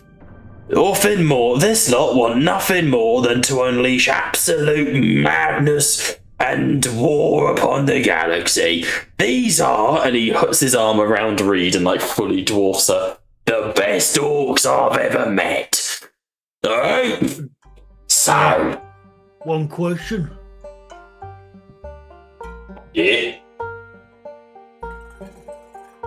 I think I would hiss at that. What makes... Like sucking breath, like... And he does walk over, like... What makes them walking more? Hey?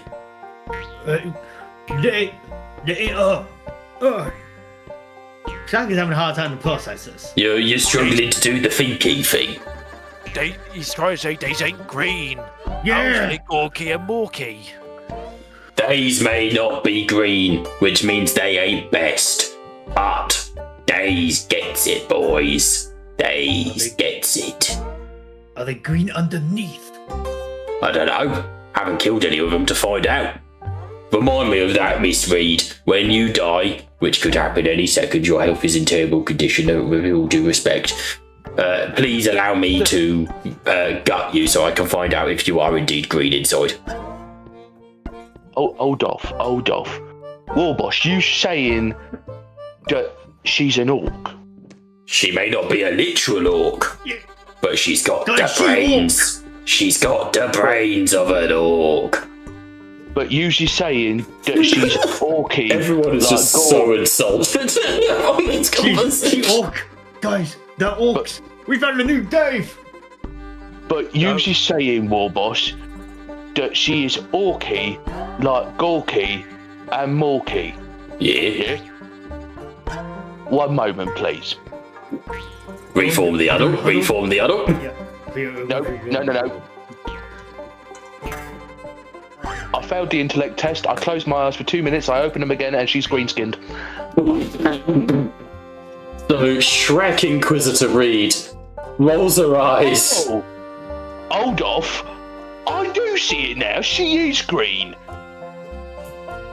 Huh? Inquisitor Reed rolls her eyes. She is green.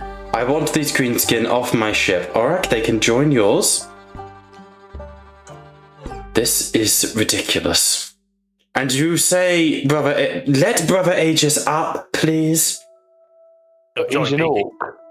Sorry, The Pinky. orc. Alright, so while laying here, I've come to the hypothesis. This has gone through like a midlife crisis. This whole time.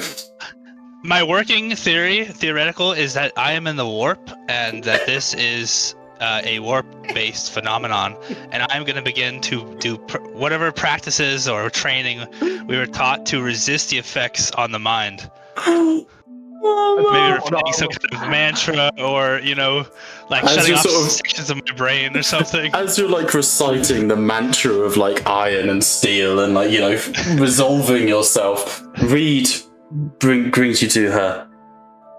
I understand this is all new to you. I do not know what has happened to you, and for that I apologize. However, you are safe. You are amongst allies. I am Inquisitor Reed of the Order of Xeno. You are Brother Aegis of Clan Tenbara of the Iron Hands, the 10th Legion. What else do you need to know?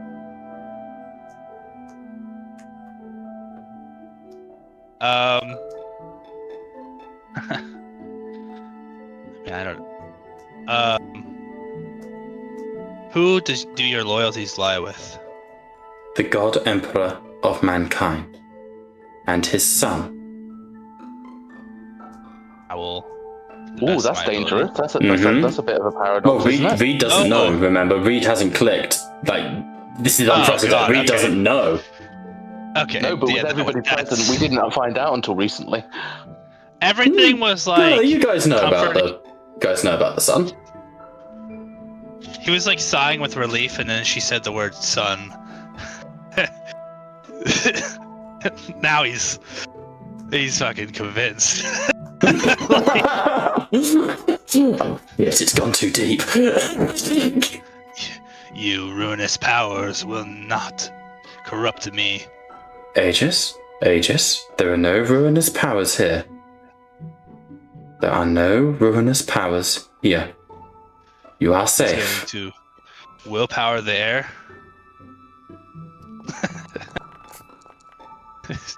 He's fighting demons. Hang on. Oh, shit. It's not going well. Trying to save Brian's character, and it's what fucking kills him. Like, He has a heart attack on both of his fucking hearts and dies. I imagine with his armor powered down, moving in Terminator armor is practically impossible. So he's you just hear like practically, muffled, yeah. Refusals to accept reality. As Reed it just seems nods so impossible. slowly. I understand. This is hard. It appears you have suffered some form of neurological damage, Brother Aegis. This can be remedied. We have a Magos biologist aboard this vessel by the name of Calypso Beta Rho. He may be able to help you. Will you at least acquiesce to that? Do like a quick 1 second search on that name. Yeah, you get memories with him, all the time you spent with Calypso, the back and forth, saving him on Avalos. You get all of that. So I would remember sort of what happened with Avalos. Well, it's all in your pict feed, it's on your helmet. How can So this be you possible? can't remember it, but you can see it from your own POV. Could Ryan attempt to privately vox Aegis? 100%, yeah. The armor's not been reset, just Aegis's mind. Like, just Aegis. Then, like, Aegis would kind of get like a income like of a private vox from like. I'm pretty sure this suit identifies it as Ryan. Yes, 100%, yeah.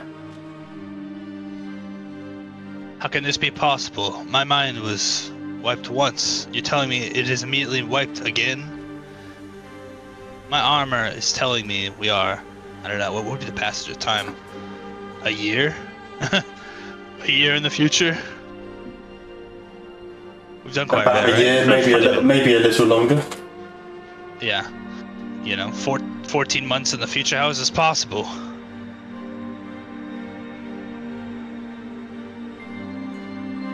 Right?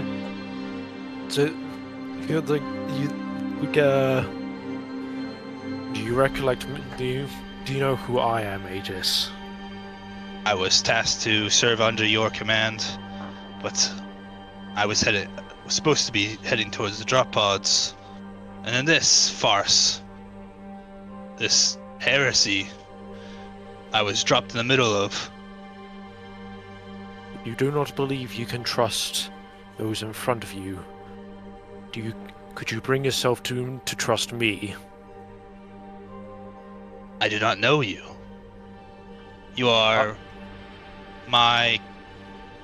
I am supposed to serve under you, but I have yet to meet you. As you sort of say that, your armor brings up flashing images of you and Ryan, your survival on Avalos, your bond that you forged, but it's like watching someone else's movie. Right, but I would imagine maybe there would be like a count of like the uptime that we've been in proximity of each other, perhaps, or like. Yeah, definitely. You can. Those sort of things are things that your armor can access just from record. What I'm trying to get at is the fact that it's like you can see it, but it's like living someone else's. Like you're watching someone else. You know. Yeah. Oh, and my data shows that we have spent the most time together since my. But this does not make any sense. I do not understand what is going on. There has been greater trouble afoot than we perceive, Aegis.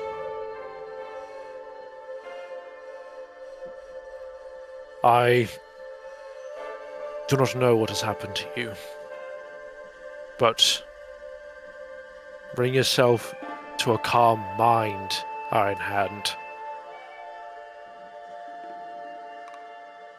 You have endured worse, and we will figure out what has happened.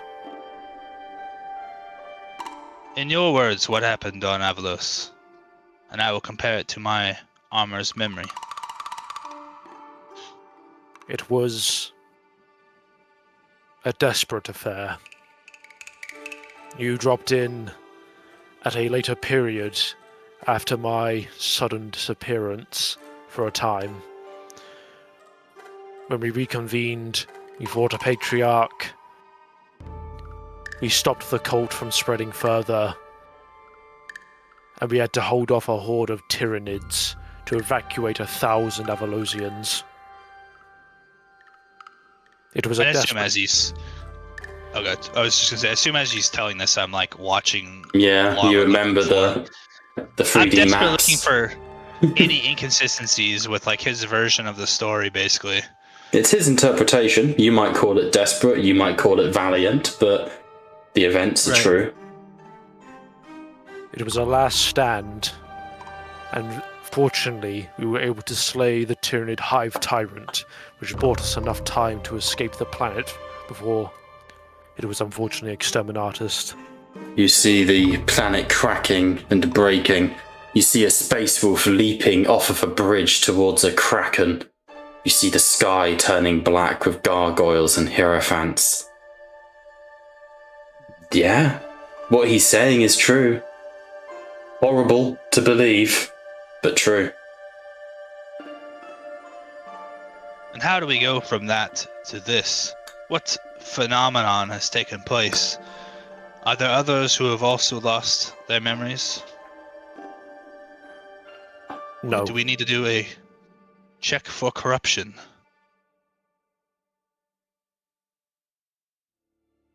As far as it seems, no one else has suffered the same ill effects as you have. This is unprecedented. If you say that it was a memory wipe, then I cannot think as to how it occurred. It was never planned for you to be as such. As far as I'm aware, your memories and experience made you the stalwart brother that you were. We'd see no reason as to remove that now.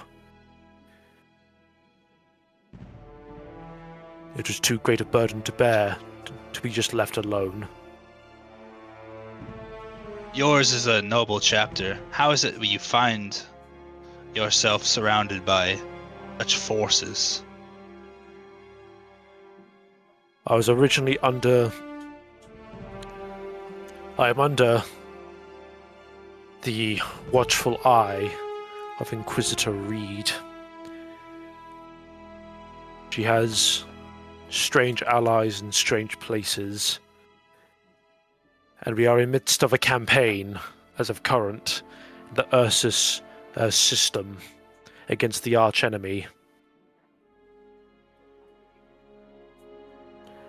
It is a time. Go ahead, sir. It is a time of strange allies, desperate ones, and unfamiliar ground. And do you also believe in this son of the Emperor?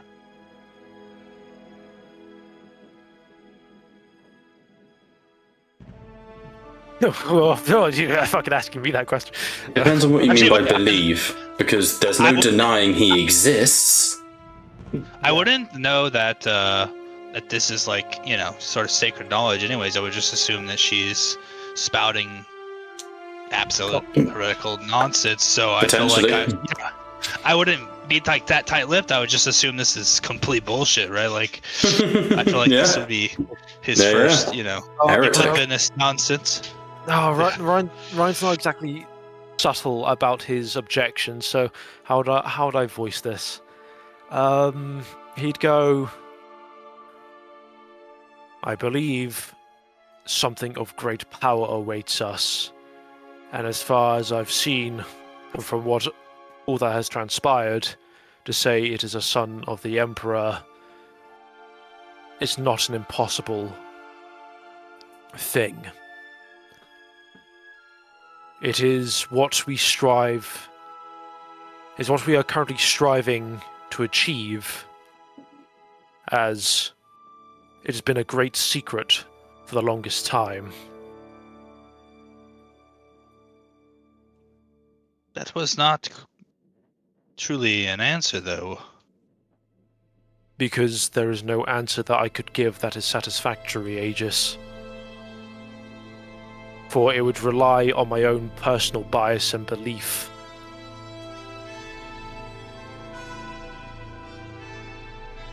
And I'm certain you, as an Iron Hand, understand the logic and the inconsistency of faith.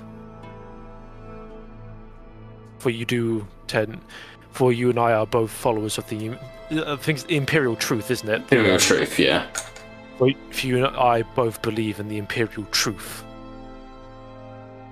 Is there like a hand signal or a gesture that sort of is like shows that you're like, you know, a gang sign you flash up that means you're part of the Imperial, you know, like the religion? It's not really a gang sign, because it's kind of most societies already conform to it. Right. Yeah, well, there's not an orc on top of me. I will. Not anymore. Aurak is currently making a pinata out of Shag Smack, so not currently. Yeah, you gotta think, Aegis, that basically all of the first founding chapters believe in the Imperial Truth. It was only as successive chapters kept occurring that's when the divergence in religious belief started to occur more and more. Okay, so do you think Iron Hands would still be sort of? They are more... still. The Emperor is a man. The Emperor is the best of humanity, but he is not necessarily a divine being. He's the peak of what humans could be. Yeah. Okay. That's the Imperial Truth from the Heresy. I assumed all the chapters that would kind of just conform and become radicals like everybody else. Many of them do. I mean, if you look at like modern 40k, it's not true that all the Imperial Truth has its place, but I mean, if you look at like the Ultramarines or something, many of them do worship the Emperor as a god, because many of them are children who are raised to worship the Emperor as a god. You know? Okay.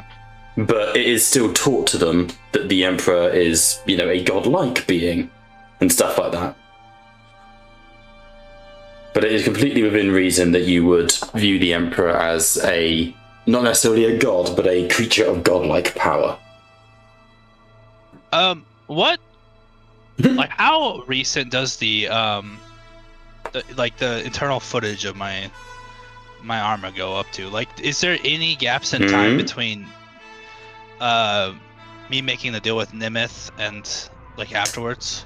You would see Nemeth entering through the portal, and that's where the footage ends.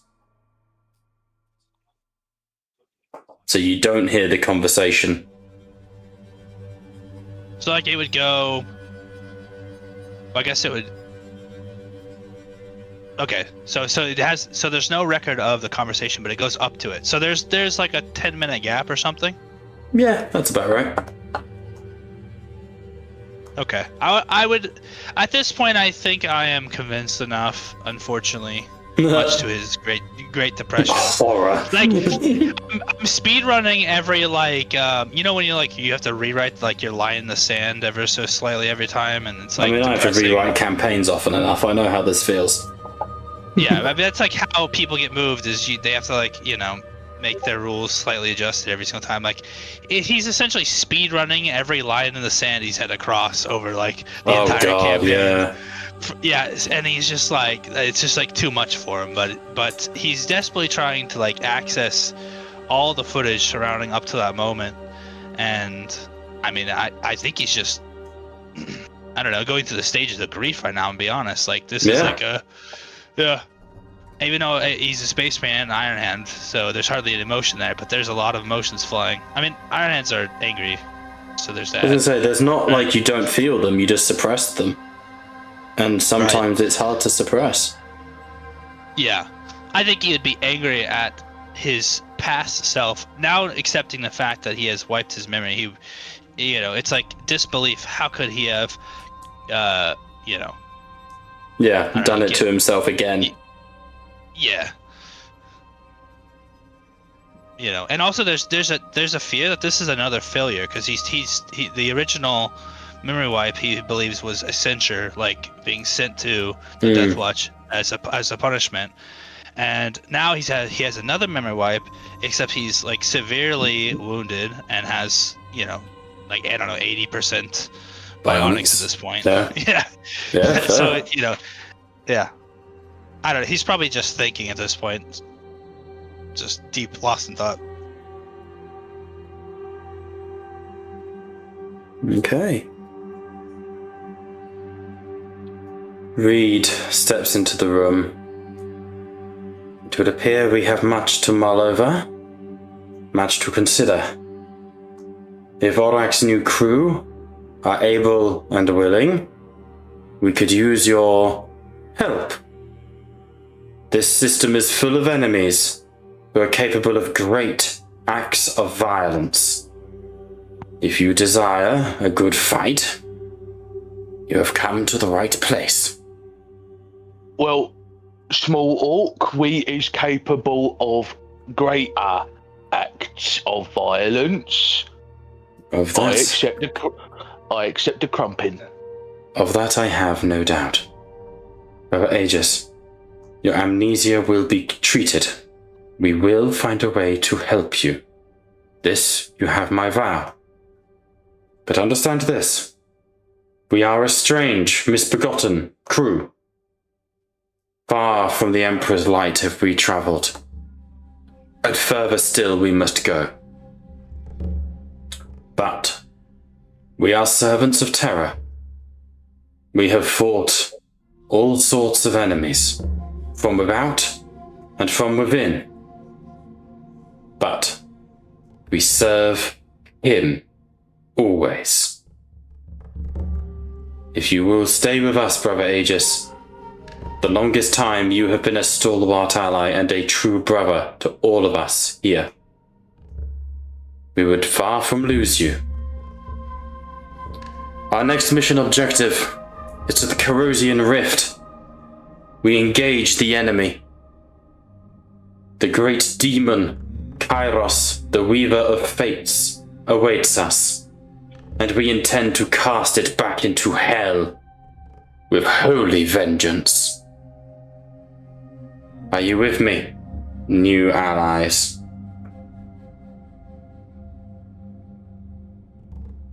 I assume I can quickly look up information on this theater war and see like kind of the main mission objective while we're here, right? Main mission objective is avenge Gulliman and close warp rifts. A lot of your, I'm not going to say everything's perfect, but there's a lot of like scatty information around. I mean, just the first thing alone, I think would be enough for him just to do that and shut up, right? Yeah, like, it's like, okay, well, no matter what, that's at least That's Correct. enough. Alright. Wait. What's the enemy use fighting? You said? Astartes, of the traitorous variety, specifically of the world eaters. They are spiky gits, as you would call them, who have a panache and a tendency to enjoy melee combat. They don't run away. Beautiful. They don't run. We are also dealing with a number of demonic entities who also serve the same blood god, a creature known as Doombreed, as well as others. A number of human offshoots who are extremely cowardly and deserve nothing but a good time crumping them, that go by the name of Skavana. And metal boys, I suppose you'd call them, cog boys, dark mechanicum. Warboss is wonderful. She is an orc. As I've said, if you're here for a fight, we can provide. Where's me? Gets me snaz gun. Dime's ready to start crumping. Additionally, if it helps purchase your services, I do have a cache of teeth that I can offer as payment. However, you may prefer this. Actually, no, she wouldn't have it on her, but she'll hold up a data set and you go, personal files, callus, and she holds up a pit feed of basically Callus's like clothes and stuff that he, couldn't use anymore because he's fucking dead. And you see that he had like a stove hat. If you know, like the very tall top hats. Suck off, he gets. I offer payment in teeth, in service to rogue trader Aurak, Flinch Brian, and I offer one very fancy hat. Well, I'll take the teeth, but you's got to understand, Umi. I's want my hat, and that git Ironhide's got it. Then how about this? And she spits in her hand and holds it out. I have no will to see Ironhide not succeed. But completely backwards, that sentence. I too desire the death of this Ironhide. So, allies until then at least? You's got the teeth. I's got me. I's need me snaz gun. But I's reckon we's got a deal. Yeah.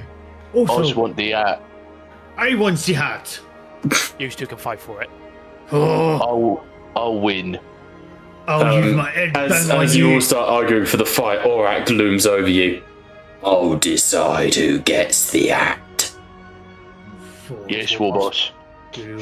That's what I thought. And I will say that for the sake of this, Aurak is going to swap over to join the Kyrosian Rift. It won't affect the rolls in any way, but I think Aurak now needs to be with you guys. Also, Go. I was about to say, it's coming near the end of the session. It Does is. go on longer? That's why I'm winding down here. Bad. At the chaos of all of this, Cadogan would just look at Reed. Are we taking in every stray that crosses our door now? She smiles at you. Isn't that how we got you, my dear Cadogan? Well, I saw an advert in the paper about a hunt for a heretic inquisitor. If I was I may- curious at the time. If I may, Inquisitor, what would you rather? Hire them and get them to kill some orcs kill some demons and world traitors for us? Or have a bunch of rampant, recently resurrected orcs paging around the ship? Cadogan would lean in right into her face and, do you have any idea on how we're going to write this report? I fucking don't. My dear Cadogan, I stopped writing reports a long ago. Slagbelly Yeah. is just Remembrancer at the back. I know. Slagbelly is like cooking up a meal in the background. No, with he's his- not. with You his- don't have a cauldron. Damn it! Mate, no, the man does not fucking just start like.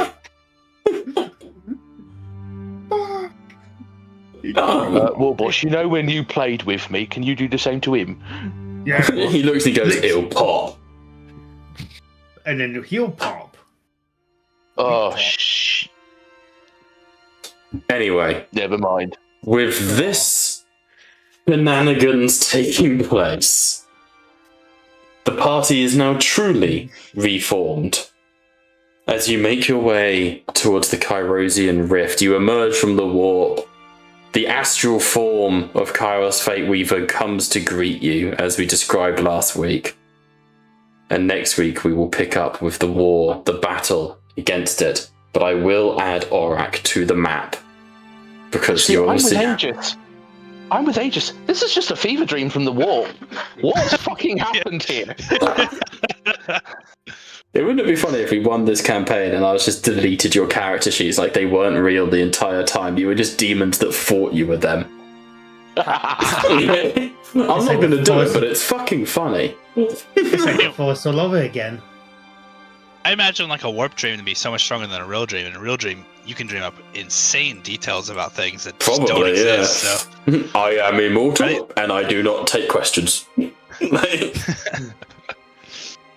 Also, I'm fucking Orag going like, oh, and Montel, somehow he has survived. Yes, quite. Well, that is Monteo's main achievement, is still existing. So, I lived longer than 6 hours. 13 hours is the veteran time. So, thank you all so much for watching as ever. We have been Tattletales RPG, where the table may indeed be virtual, but somehow these fuckers keep showing up. Bye for now. We'll see you tomorrow for Age of Sigma.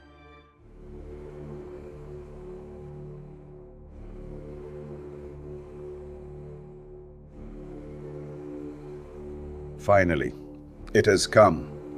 That which we feared most. You told me a long time ago, old friend, one must always leave one's mark upon a plan. Without a signature, a plan is meaningless. One must devote oneself to it. Utterly. With total conviction.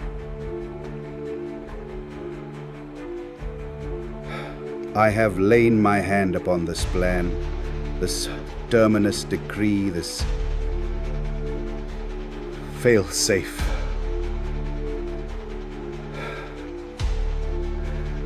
I pray it will never return. For when it returns, the galaxy will never be the same again.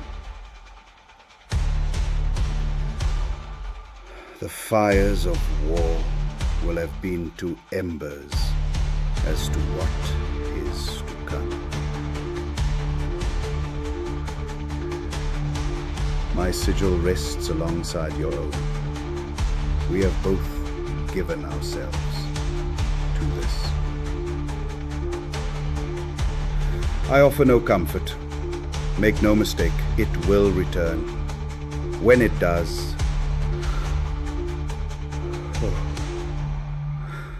when it does, the galaxy will burn in the fires of Blackthrone.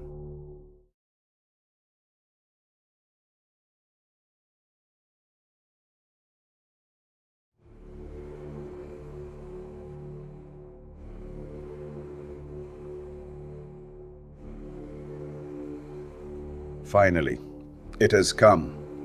That which we feared most.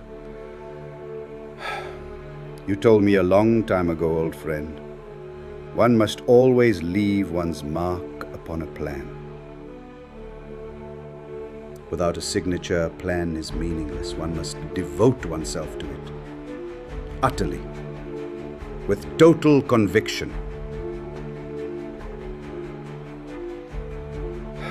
I have lain my hand upon this plan, this terminus decree.